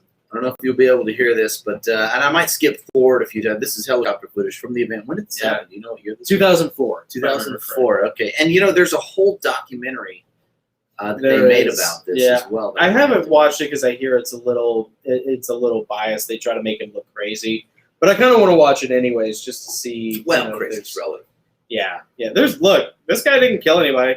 He was completely. He ended up. The sad thing is, he couldn't shoot the propane tanks because he didn't account for the lift on the crane arm. Right. So he couldn't blow up the propane tanks, which is unfortunate. And then the radiator, I think, went out at some point. Well, he was in a blind rage when he was putting this thing together, so he didn't mind his calculations as closely as he should. Right. Have. Yeah. So the little hole he's sticking his gun out, didn't have the clearance it needed to do what he was intending. Yeah. But it was a good college try. Yeah, I mean, we good really college admire him, What was his name again? Marvin Heemeyer. Marvin. So here's to Marvin. Tape. This is when we first arrived on scene, and it looked like officers standing on a hill above this earth mover turned tank were firing some pretty heavy arms at it, trying to find a weak spot, trying to find some way to immobilize. This man was now on the east side of Granby in what's called an independent propane company yard. We thought for a time he might actually be taking out some of the downtown. Okay, let's get to some action. He had his own. You guys have some questions you would like to pass along. Those are the propane propane tanks that he was kind of. Can't get Because up I know the hill we here. are It's Tough kinda Creek fun. company, decades old. It was down Main Street of Granby, There you go. and actually was taking out. We have gone through And they and tried to came stop out him. the other. This they was couldn't. No these one could pictures stop. were taken Oh, I again. love This is this fast guy. They forward. tried But to these stop him in pictures were this taken Caterpillar right here. about And then they 4 start running o'clock away. or so. This Yeah. would have been about an hour into the Like, get over rampage, here. and you can It's see like the some armor real plate on the side of that. It Oh, didn't no. seem to matter Look, what police officers did with the rifles and don't such. stop at a If they could stop not sign. pierce it. This Yeah. was an earth scraper they Look at moved in to try to do some Nope. combat. Yeah, to they try to sent in some an earth way scraper to try and immobilize the stop him, scraper. and then it turned Almost into got to where he was turning it over. You know? This is every The 6-year-old scraper is just dream. Yeah. Yeah, this really Right is. here, man. Yeah. The Caterpillar turned tank. This If is you're just so joining us, great. it's now Seriously, 5 just o'clock. get This out is of my going way. to some bulldozer They run that brings away. in. Yeah, let's skip But forward a this little more. So then he goes downtown. To fire the sea out of fire, Here we go. venting a whole lot of cinder blocks. He's actually pushing cinder blocks. These are Okay, remnants. This is debris. These just again headed westbound into the downtown area. Right there, may have taken out a radiator. He doesn't stop for light poles. He doesn't And they're stop for trying to buildings. shoot him. He takes You out know, the they're corner trying to of the shoot the vehicle, copycat but store. because Again, this is right he's in an downtown up-armored Granby. bulldozer. And then the gambling Basically store bulletproof. next to this Basically a became tank. It another is a tank, prime yeah. target. He backed up while the radiator's Great. smoking, while he has any power left, Radiator's he's going smoking. to attack that Gamble's Yeah. appliance store. Many of the stores, the buildings, the offices that we have seen him take out apparently seem to have some rhyme or Dude, reason to a blaze him. of glory. Some kind Yeah. of history, some kind of business at Caterpillar. Armed with a We're hearing different Oh, this reports, is some great. along those gun brought Oh, in this from is Hot fun. Silver Springs, which Yeah. is about 10 miles down the highway. That apparently was their Imagine message, being what in their that only hope diner. was as to how to stop this man. But he actually Listening ended up to stopping himself. You can guitars see and now that Cadillacs, long like stream White of Yoga, wet just trying to pavement have there. That's the eggs and radiator. bacon. Apparently took Yeah, out the Randy hose or Travis, some other not part of the Harper, radiator yeah. underneath his Caterpillar. And He he's just going to ordered make your one side- last stand, extra go side over of the extra curb, crispy and start bacon. punching Yeah. his way Here into the comes gamble store and Marvin. into the back of that. When we Oh, left Marvin. the area of Granby Barreling about down. 20 minutes ago, he had wedged Ebire, himself in the Ebire. back end of this store again, and Ebire? apparently had taken out the radiator. He'd That is become immobilized. Komatsu We had SWAT team that was trying to figure out how to get inside. I'm working on my the Caterpillar. muffler. And is that where it stands right now, Lou? Have they gotten inside? Do you know? We don't know. We haven't been able to communicate with our crew on the ground up here. You can see he just boom, is baby. deliberate and It gets determined, and nothing will stop him This guy except his blew own equipment. his- What we're going to do, if you can stay with me now, he's going to make one last stand here. We're going to fast forward again and show you how Physically far and he gets, physically. and then we'll take it up to where we actually have members of the Grant you know, County SWAT team, the Sheriff's think Office it's SWAT crazy. team, standing on top of the Caterpillar, trying to figure out how to get in. I'm sure police officers, sheriff's deputies were themselves assuming for a time that he was armed because they were trying to keep their distance, trying to take cover. Actually took cover, as you can see there, behind the scraper, but they seemed to realize at some point that he was unable to shoot out, and that at this point he was like a turtle on his back. He was very vulnerable. He had gotten himself wedged, he disabled the Caterpillar, and there was no place for him to go. The challenge now was to get him out of there. We don't know how that stands. So the video we're looking at is of that department store you were talking about. Is also we understand that a hardware store. I also understand that he did some damage to a bank, Liberty Bank, that was recently opened, wait a minute. and the town's Marvin, that's a newspaper building, a supporting wall. two-story structure as well. Sky High News is the newspaper office there. Look at We're the told cops that that's down there. virtually rubble. We heard from Trying to figure Terry out what to Hurl on do. News 4 earlier, and she owns an antique gun shop, This is black powder why gun shop on the other end of the store, and she this said is that why, somebody like, came running you in and told her to run out because never it looked forget. like this man earlier was making a beeline for their This is store what and then they're turned afraid and of. went elsewhere. Yeah, it seems again, as we talked about earlier, that it was very systematic, that he was picking and choosing where he was going. He was very deliberate in his choices. Yeah, there may well have been a method to his madness, which is probably That's how you know a it's good not way to madness. look at it right now. Because Pilot Mike he Silva, photographer deliberates David Gregg, which and I places have to taken a go. poll. Yeah. We've been flying Because they were collectively places owned about or 70 operated years. by the city council. Never seen anything Like, like this. That's the whole Oh, point. yeah. We'd You like know? to go Yeah, now yeah, and he see knew. It's not this. like he We climbed up understand into a you've got bell great tower video and just you started definitely like taking have a shots at a vantage point. You playground. Like understand crazy. what's You know what I going mean? on. Like You've done a great he's job not. He bringing wasn't us a crazy up to date. person. But The we'd sad like thing to is talk the now story ends with with Bonnie Brown. the Bonnie Killdozer is- breaking down, him being trapped inside, and eventually him committing suicide. You know? Oh, it's horrible. But I mean, I wish I wish you could interview E. Meyer. That'd be I wish he was amazing. still alive. Yeah. You know, because I mean, just Well, if he were still alive, he'd be in prison. yeah, You know, I'd write him letters. type him letters. Mm. Even better. I'd type him, yeah, so they couldn't recognize my handwriting. Yeah, Oh man, amazing. yeah, Well, to Marvin Heemeyer. yeah. To Marvin E. Meyer. May he rest in May he rest in in peace. glory. Oh, Killdozer. So you bought a mug, huh? I did, You yeah. bought a mug? Like best $20 I ever spent. Tread on those who tread on you. You know? And all you have to do, and this is the whole point, libertarians and many conservatives alike, just leave us alone. Leave us alone. Just leave us Yeah. alone. Yeah. Just let's let her have our businesses, let us have our families and live our lives, and Yeah. stop. We don't need a nanny. Nope. Just let us go about our lives. Yeah. Treat me like an adult. Don't treat me like a child who needs to be mollycoddled. Yeah, just leave me alone. Don't knock No. on my door and ask if I've had a vaccine. Yeah. Leave me alone. Yeah. I mean, what you're looking at with Killdozer is what like they fear, because that's why they go after a certain type of people. That's why a certain type of people are verboten in society and can get picked on without repercussion, because that's what they fear. Mm-hmm. And the thing is, like Nick and I were talking about it before, it's like all they did to that guy is mess with his business. I haven't looked too deeply into him, so I don't know if he was married or had children or grandchildren or anything like that. He was older. He was like middle aged, when that 50s happened. probably. Yeah, probably in his late 50s. But they don't understand the fire they're playing with to an extent.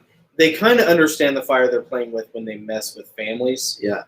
Because so many men are emasculated. They've had vasectomies, or like they just, they're low T. There's a real problem with the younger generation being low T nation. Yeah, they do, There's for a sure. real issue with that. Yeah. I got so many examples. I can't. You don't have enough time for me to talk about everything.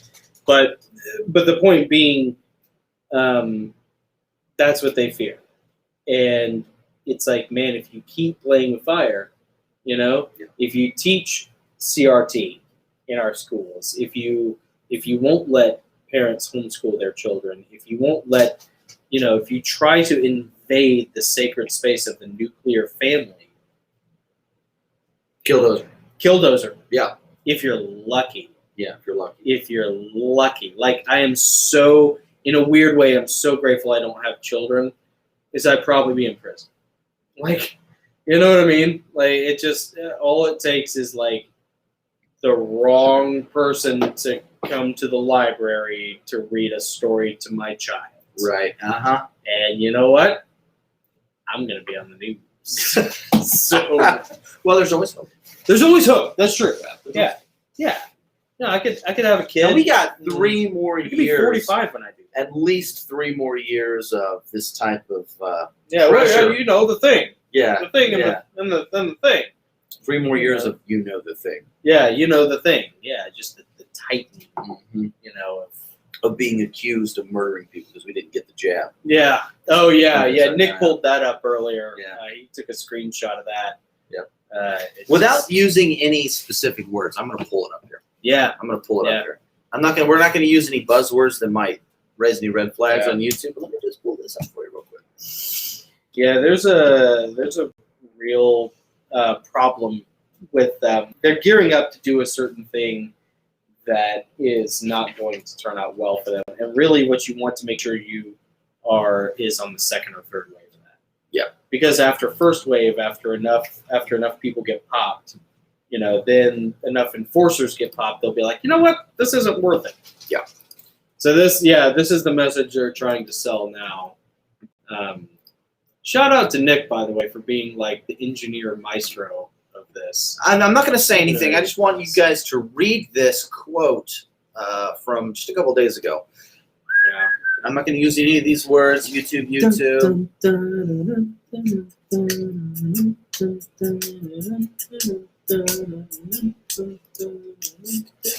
Hold on. Oh, wait. We got to put it on. Sorry.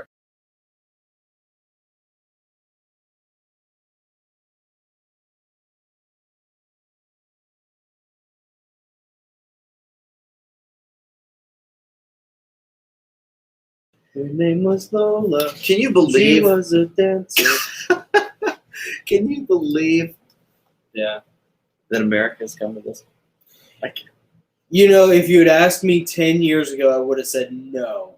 But after seeing how much we've been like circling the drain the past 10 years, Yeah, for real. yeah, Yeah, we've gotten to this point. We have gotten to this point. This is what happens when you have pathological. I have to tread very lightly on this. Yeah. Because I'm, Yeah. Yeah. You want to talk about leash, Adam? This is where we get into like The leash real, is tight right now. Yeah, It's real it's tight. it's like right here. Yeah. It's like I'm just. I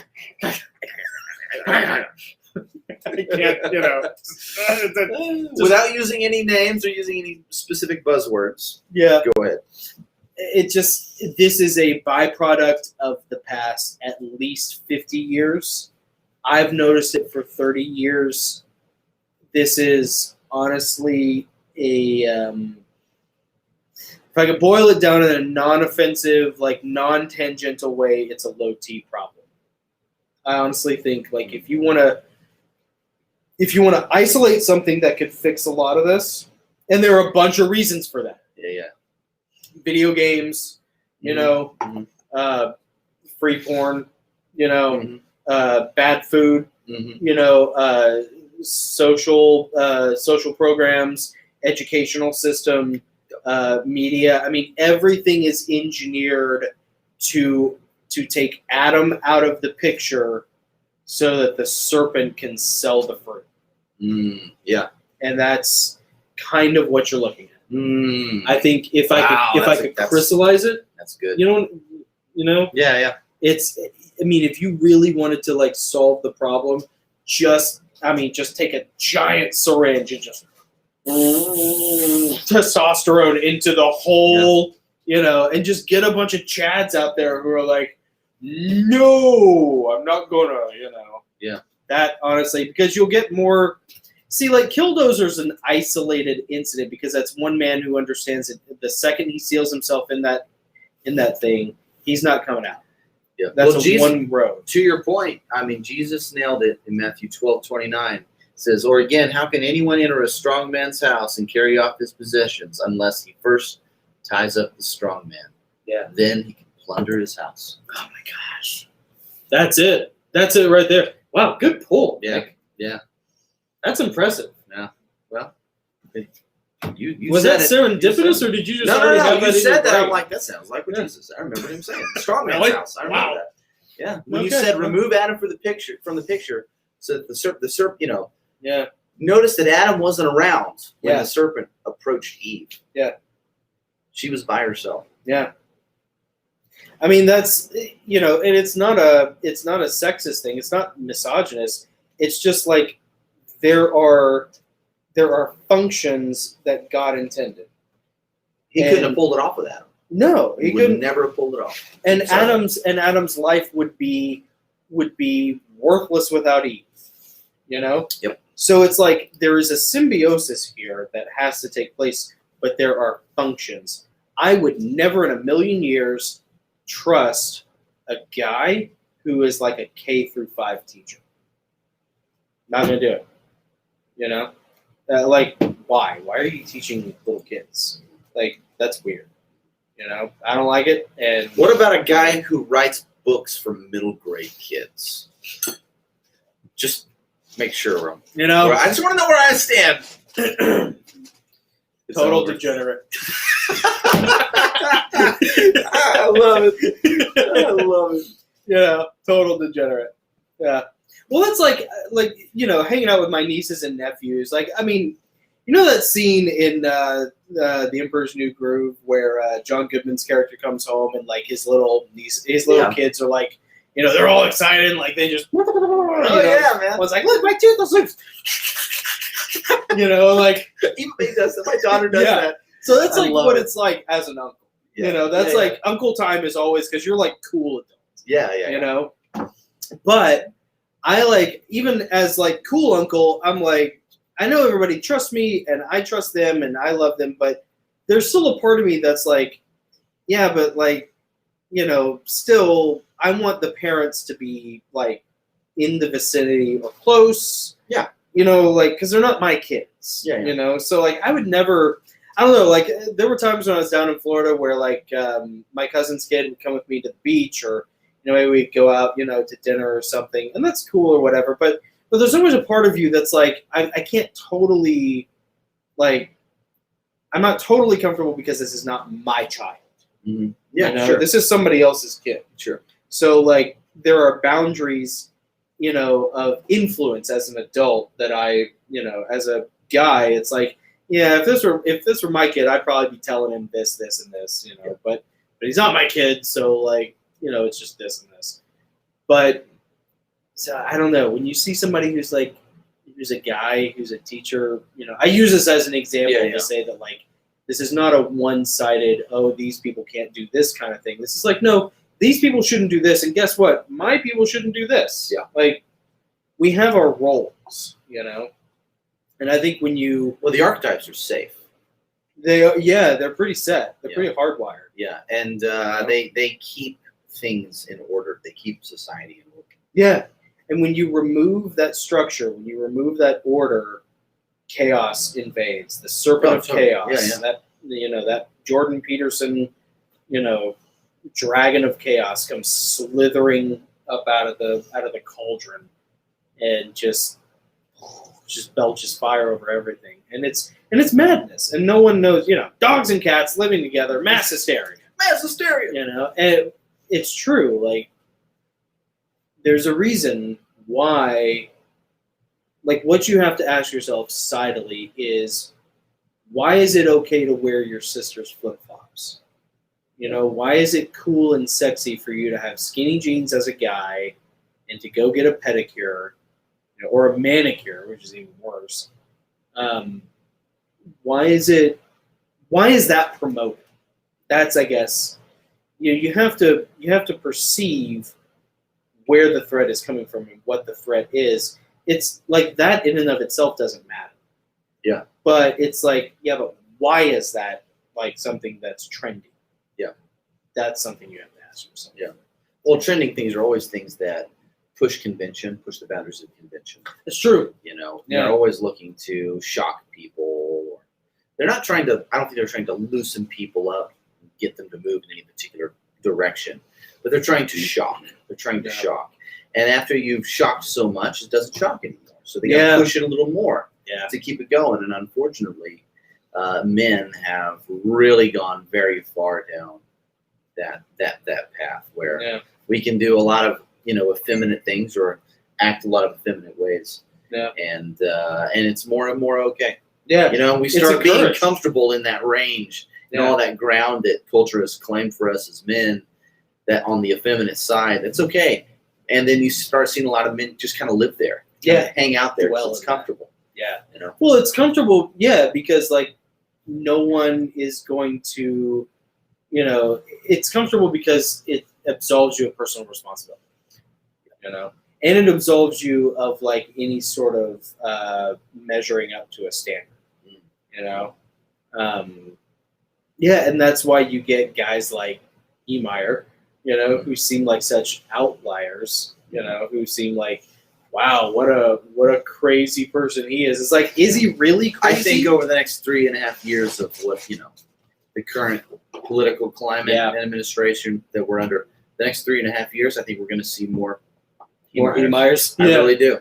Yeah. I really do. I think people are going to, especially a particular group that we may or may not be a part of, are going to get pressured. The thumb is going to be on us. The boot is going to be on the side of our face, and we're going to get, you know, ground down, and then, you know, the less stable of us are going to start snapping. Yeah, and if you're lucky, the Emeyers are all you get. I'm super stable. I mean, right? Yeah, we know. Yeah, as you can tell from what I did in my garage here, I'm a super normal person. Like, I can't go to jail. I have a tiki lounge. Exactly. I use a typewriter, for God's sake. Yeah, I use it. I can't use a typewriter in jail. You know? Pretty sure they don't allow typewriters in jail. I don't think they do. Yeah, maybe if you're in solitary. Which, I mean, if you're one of the 400 political prisoners, you know, then you are in solitary right now. Yeah, did you hear Biden get called out by Putin about that? Yeah. So Putin was like, "You want to criticize me about, you know, political dissidents? You have 400 political prisoners in solidarity right now." Talk about the January 6th people. Oh man. Yeah, he's right. Yeah. No, it's true. It's true. And you know what?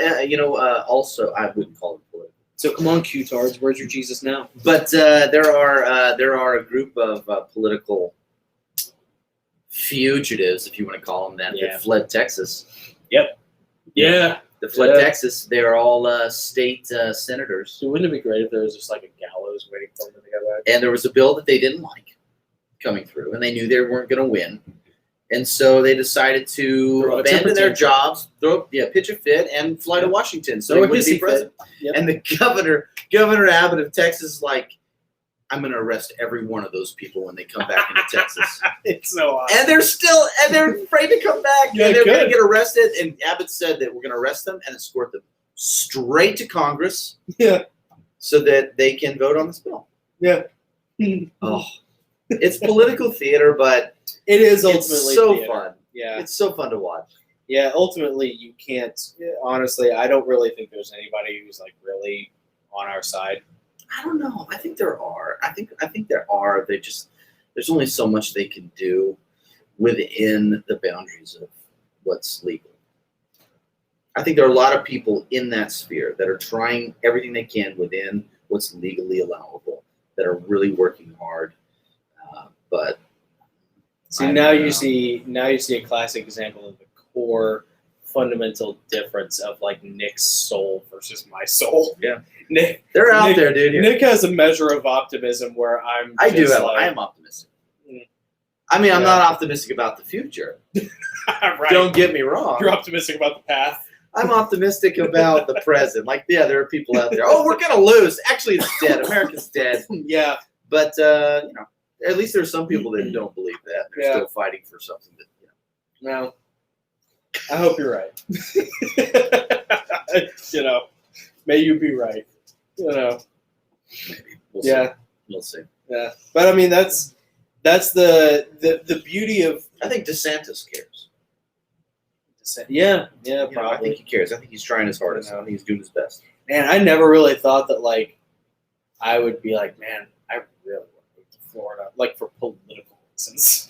You know what I mean? Right. Like, if there's one state that's maybe more like based than Tennessee when it comes to like a lot of this stuff that's going on right now. Yeah.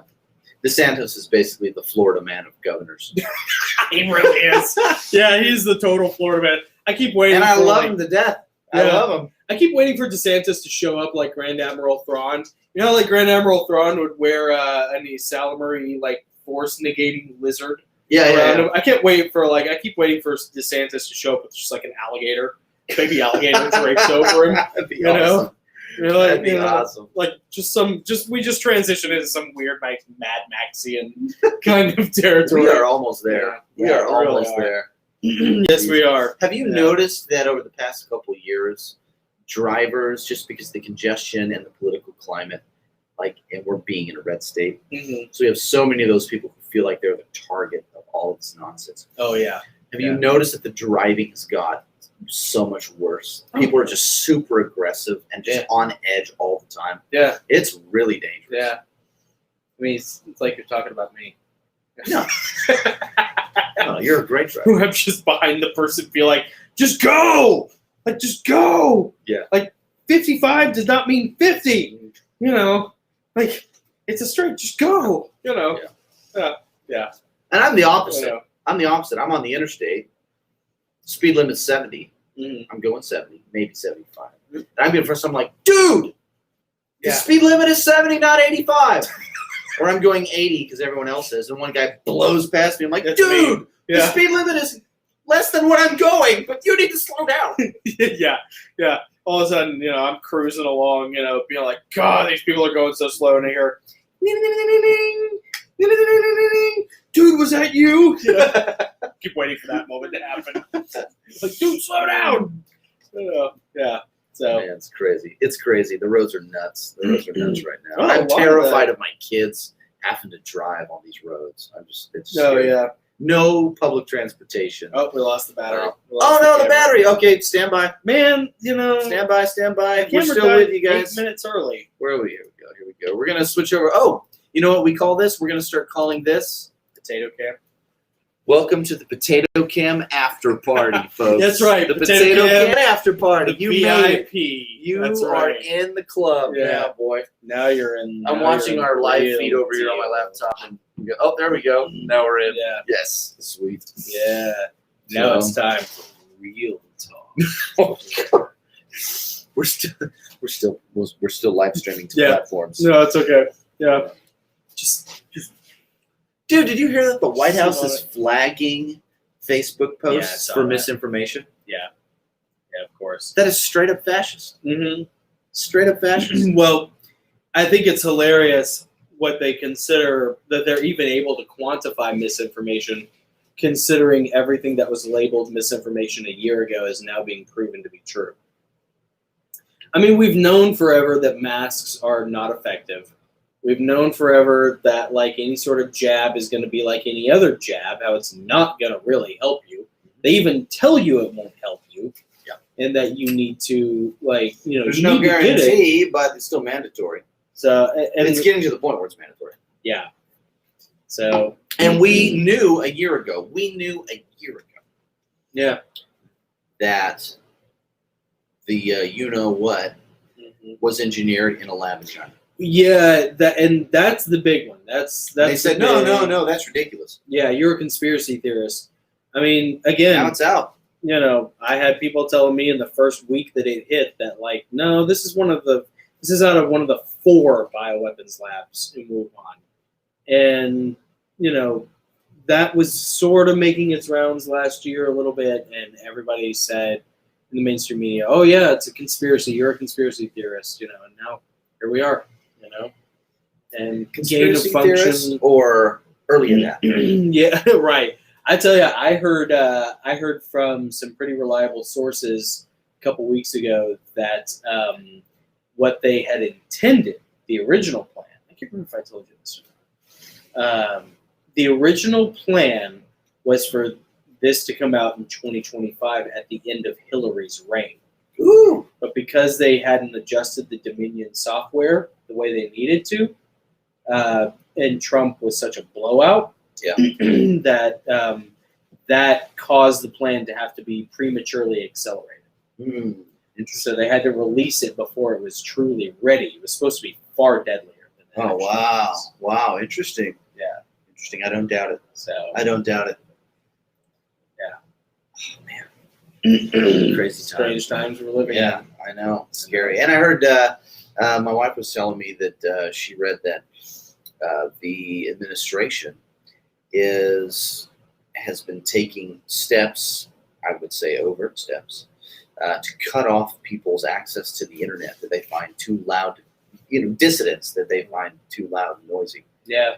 That might generate a following or. Well, and that's the thing too. Like, did they ever finalize a decision whether or not social media, like Facebook and Twitter, were considered a platform or a publisher? No, they haven't had that fight yet.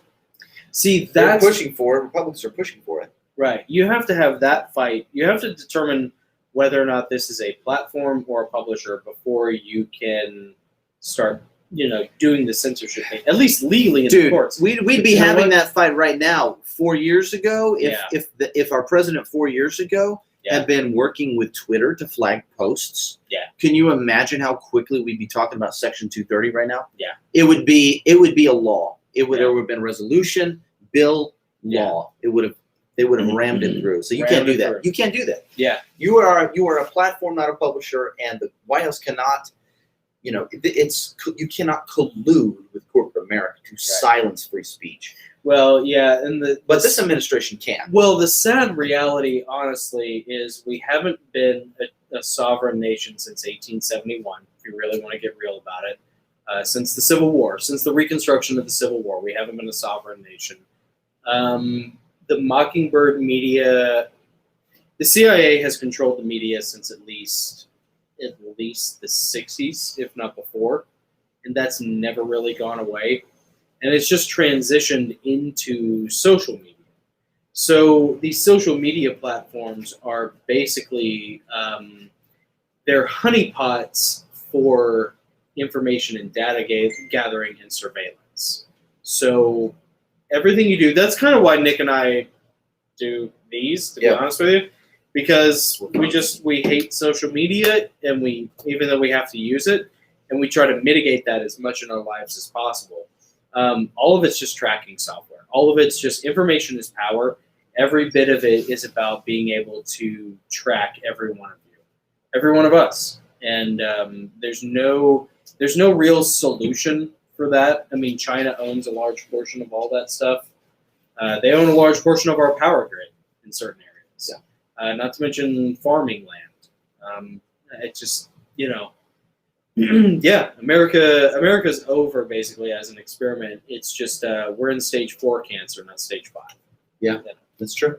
And we're still trying to patch it with radiation and chemo, but the tumor's coming. Not a tumor. Yeah, you are. It's a tumor. It's a tumor. So, anyways. Well, maybe we got a few good years left. Yeah, it's a Killdozer. It's a Killdozer. Marvin Heemeyer? Heemeyer. Mm-hmm. Yeah. But the thing, years ago, someone like that would have been normal. Yes. But But nowadays, we live in such a low testosterone environment that someone like that is considered a crazy outlier. And it's like, well, he's not. Like, he's obviously not crazy. Yeah. He's very measured in who he's going after. And he's not trying to actually hurt or kill anybody.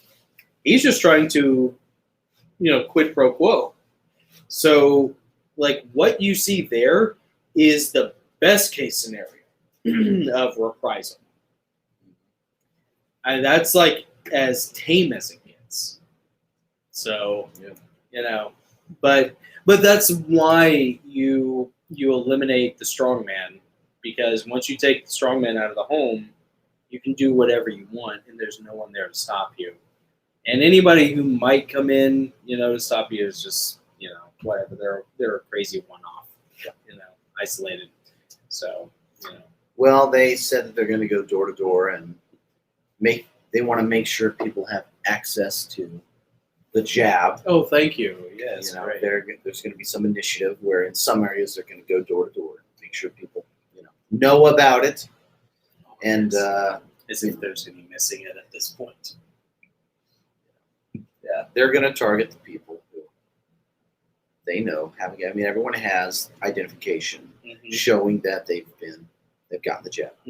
Papers, please. Papers, yeah. And the people without papers are going to they're already easily tracked. They're going to start knocking on doors. Yep.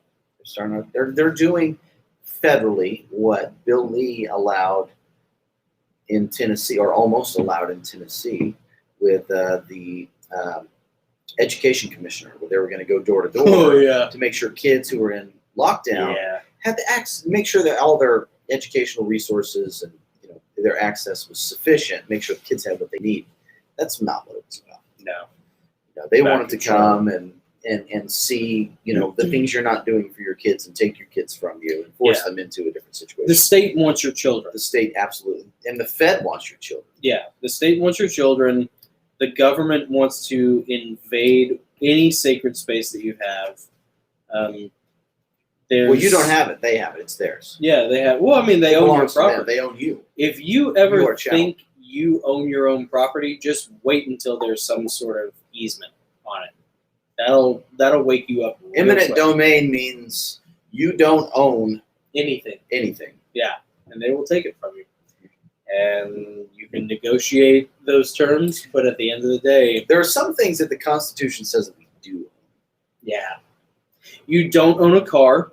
You don't own you don't own the right to a car. You don't own the right to a swimming pool. You don't own the right to alcohol. All three kill more people individually than anything in the Second Amendment and the First Amendment. And yet, the Second Amendment is the one thing that they go after the most. And you should ask yourself why. Well, they're kind of like, they say the Second Amendment exists, as a means to protect the First Amendment. Yeah. And they're kind of sidestepping that right now. Yeah. They're going directly for First Amendment rights. Yeah. This current administration is. Yeah. Silencing people. Shut down, social media. Yep. So, welcome to America. Yeah. Yep. It's good times. Yep. Good times. To the fall of the republic. If there are any Long other, live the king. if there are any other billionaire developers from New York, that want to take a stab in 3.5 years, please make an appearance. Contact the Gosslings. Let us know. Let us interview you first. Right. Yeah, you can try it out here. We will No one's follow watching, your it's fine. ascent and possibly fiery descent. But we would love to see what's coming down there. It'll be very interesting in 3.5 years to see which people reemerge. Yeah. I have a feeling that our last president's going to give it another run. And I think some other people may if he can't. Well, if the Q-tards are right, then he'll be back in office in August. But so I'm putting that out there. Yeah, the as Q-tards are information. wrong. But yeah, Q-tards are wrong. The Q-tards have had a lot of tries to get it right. They blew it Multiple in times. January. Yep. Yeah. You had your shot in January, and now you're all labeled domestic terrorists. So whatever. Yeah. The I'm not military's in charge while 400 of your people are in solitary confinement. Well, the military And the is only like- person who got murdered was one of ours. So Yeah, and the military Shot is in the neck, being force-fed CRT, yeah, and they're being removed. They're actually in the Marine Corps. They are actively seeking out Corps members that voted for the last president and removing them. They're getting discharged. that's amazing.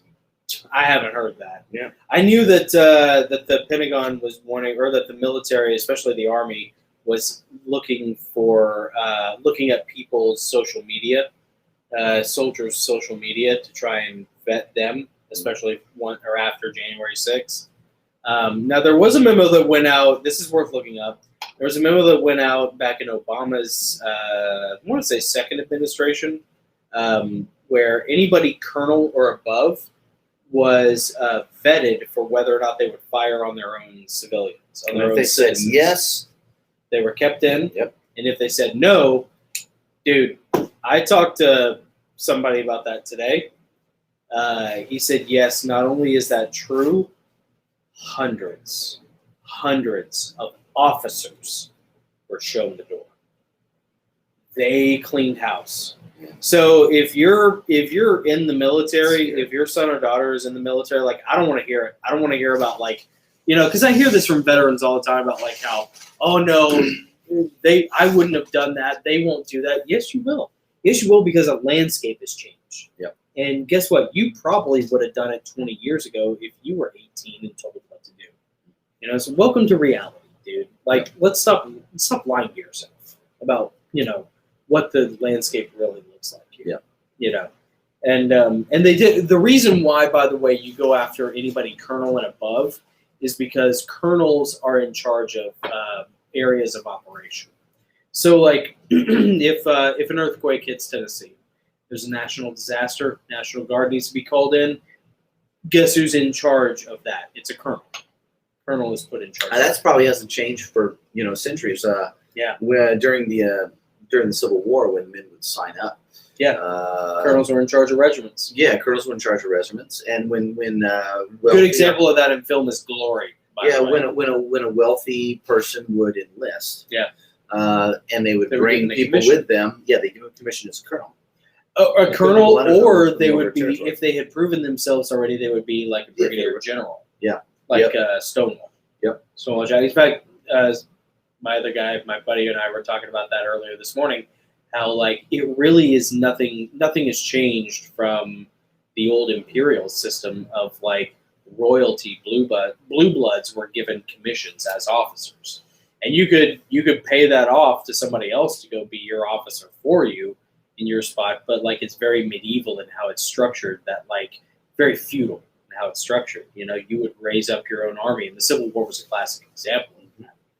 And you would raise your own brigade. You would raise your own regiment. You knew a lot of those guys, which is, it's a smart move. But nothing has changed. Just like that. Yeah. And even now, I mean, after it's been 10 years almost since they vetted the military. So anybody colonel and above who's in office, because that's a political career position of that. Absolutely. Those people are willing to shoot on you, and if you're a citizen. man. So you think that the military is going to save you? You think the military is in charge? You know, you're on that Q train. Look, I want to believe you, man. And I think Q's right about a lot of stuff with like the whole. They should stop the date setting though. Yeah, the solution Q is wrong about. Q is absolutely wrong about the solution. I mean, prove me wrong, please. You know, God's sake, like, please prove me wrong. You haven't yet.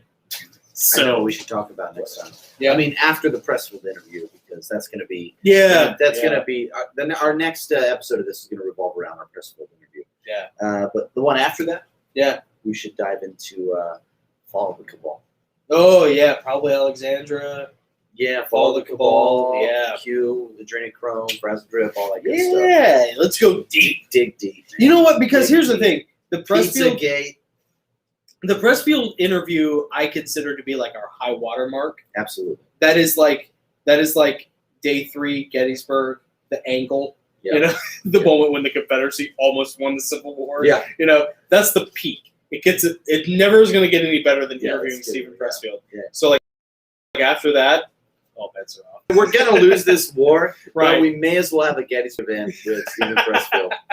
You know? So yeah. In fact, let's see. It's gonna be great. We don't have a caption for. I can read one. Yeah, it's fine. Whatever. What do you want? So actually, let's just do the Steven Pressfield interview. Right. One. So here's the thing. So next Saturday, Poor Steven Pressfield. as far as we know, yeah, if he's watching this right now, he's like, They oh just my God. said Frazzle Drip, and the next thing up on the screen is Steven Pressfield interview. Sorry, Mr. P. We Sorry, respect bud. you so Sorry, much. Diana. I Yeah. know. We're off on our Look, own. just blame We're it on out. the legend, okay? Yeah. You know, haven't you seen season 1 of True Detective? Do you Like that's the see whole reason why Russ It drinks. started here, and we're waiting. There's only been 2 hours. It's fun. We're making up for 2 weeks worth. Though. Yeah, the that's thing. true. That's true.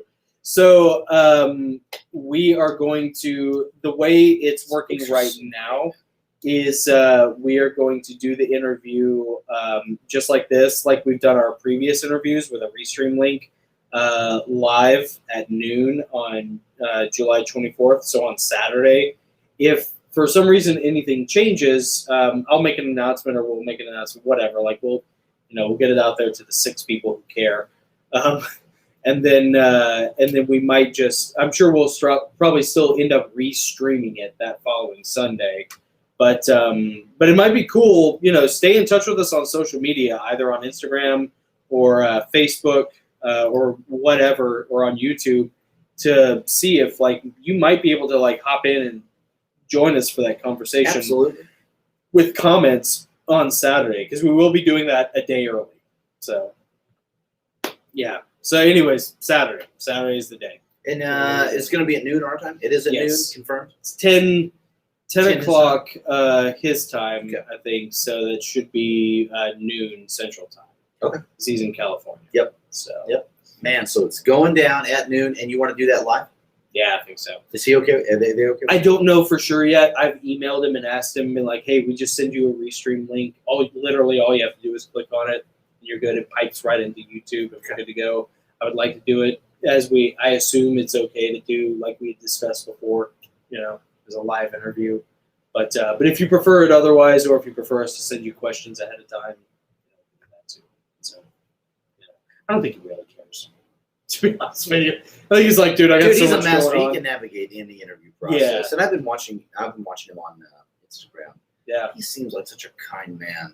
he And is so man. deep. I love the stuff he puts out. Well. There's no pretense about him. No, there whatsoever. really isn't. He is a functionary. I mean, he is a piece of the machine, Yeah. of the universe, and he's self-aware that he's a piece of the machine. So very humble, and he's always been very giving of his time. Like I don't know if I've ever talked about it before, but like I used to email Steven Pressfield back in 2004, 2005. I remember doing it from my iMac G4 in my second apartment, the one you helped me moved out of, in like 2004, 2005, because that was around the time that I was like finishing up the first draft of Empyrean Falling, the first Heavenly Realms novel, and I would just ask him questions, and like back then he wasn't as famous as he is now, so he had more time to answer. And dude, I think about it. I'm like, ugh, like it makes you cringe whenever I think about like just the wall of texts that I would send him sometimes, and how generous and how like forgiving he was with his time. Yeah, very gracious. Yeah. Pressfield is Mr. And B. he is doesn't always seem been like super he's gracious. changed from what I've seen. No, I don't think so. Yeah, it's just there's a reason why he is kind of like my patron saint of writing. Like, as far as like Now we're not saying he is Jonathan's muse. No, but I mean, but he's awesome. If he showed up with a gown, I'd make sure the front was swept. So that's a line from The Art of War, or The War of Art. Excuse me, The War of Art. If you've ever read it, so Great book. that's a callback. That's an homage. And I'll be honest, and I'll probably say this to him in our interview. I said, I'll be honest.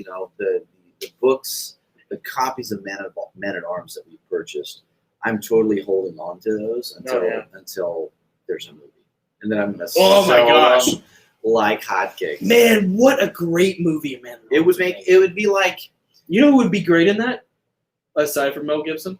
Jim Caviezel. Jim Caviezel. Yeah, man. Yes, 100%. I was just gonna say, Jim Passion of the Caviezel would Christ. love to do that movie. Yeah. Oh my gosh. For real. And he's at that right age too. He's at that Telemon age. Yeah, he's at the Tillman age. Exactly right. He'd be perfect. Yeah, dude. It'd be blockbuster, dude. Blockbuster. Yeah. Yeah. Because who wouldn't want to see like some gunslinger Mandalorian-esque? Yo, that's what it is. I mean, Man at Arms. I'm not going to spoil anything, but it's like a first century AD Palestine. Yeah.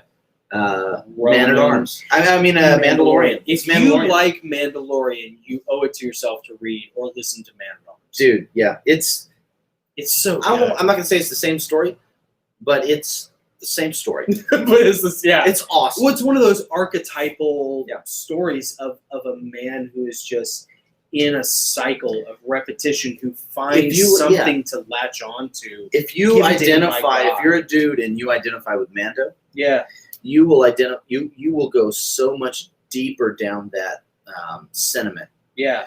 With Telemon. Yeah, dude, and it's so cool too. I might read it again.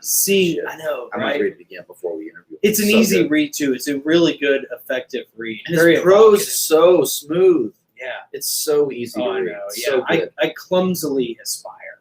The characters are great. Yeah. Well, the bad guys are just awful. Yeah. I mean, meaning you just hate him. He makes you hate him. It's a very evocative work, and it's barbaric. It really shows you the barbarity of the times. Yeah, the first century AD. Well, and it's interesting if you're even a fan of Pressfield's work to see, the both like the slight evolution of Telemon, but also the lack of evolution of Telemon, and that's the point. Yeah, that's the point. Because he does believe, and this is where we kind of diverge, but he does believe sort of in reincarnation, and so it is that. Yeah. Nobody's asked him about that.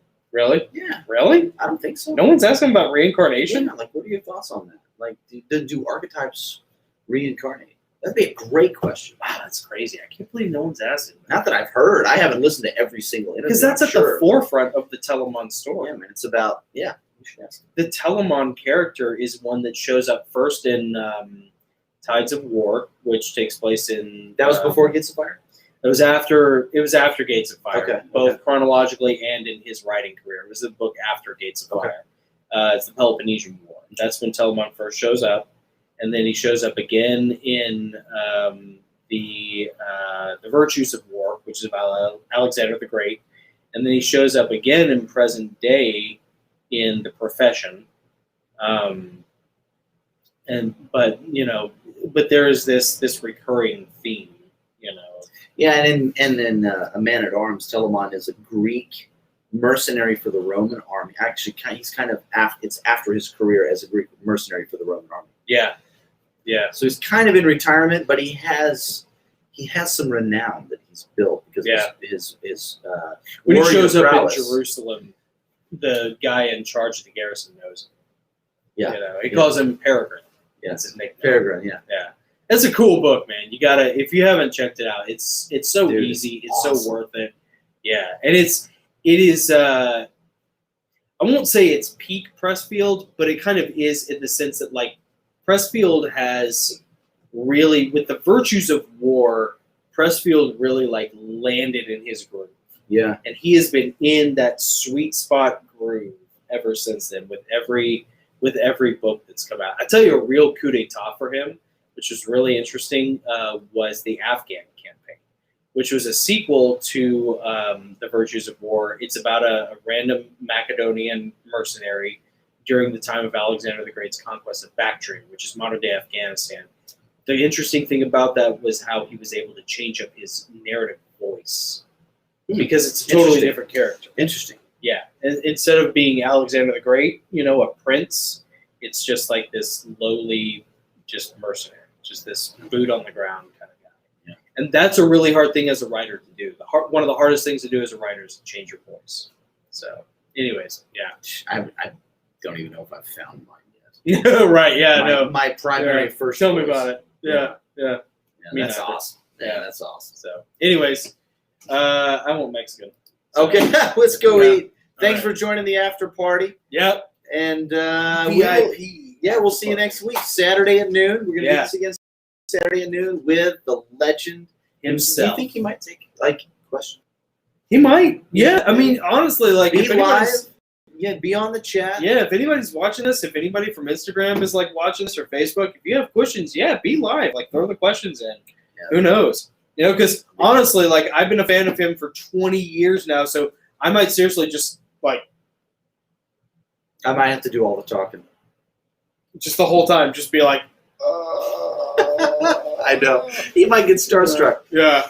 I might get starstruck. And I don't like anybody. So, anyways, I love it. Well, guys, have a great week. We'll see you thank Saturday at noon. We'll be right here on the Goslings. And Adam. remember, can't hack a typewriter. Can't hack a typewriter, baby. I get comments on the shirt everywhere I go. Dude, that t-shirt's super cool. You can get those t-shirts on Teespring. We have several t-shirts available. I did not wear one because I was just He was in running a hurry. late. He had tons of Yeah, stuff to do. I was pretty busy this weekend, so I apologize. But I'll post a link for our Teespring account. We got some cool stuff on there that'll be really neat. But Adam, D, love you guys. Thank you, guys. Thanks for Philip, watching. loved having you there. Anybody else who was watching? Nina, John, David. Dave, you guys might have all been watching. I have no idea. Mikey Williams, you might have been watching. I have no idea. Will, you may have been watching. I have no idea. But I know I got some lurkers. Most of my friends are lurkers. Lurkers. Yeah, So, awesome. fair enough. I get Well, it. we're glad they did. And if you're watching this on the replay, so we'd love for you to watch us live if you ever have a free Sunday afternoon. And in this coming week, a Saturday afternoon, we'd love for you to watch us live, join in the chat. And hope you enjoyed it, guys. Join us. Join us now. Join us. That's for Adam, as a fellow Thief fan. Okay. Join us now. Yeah. Adam, you're the best. All Love right. you, bud. See you guys.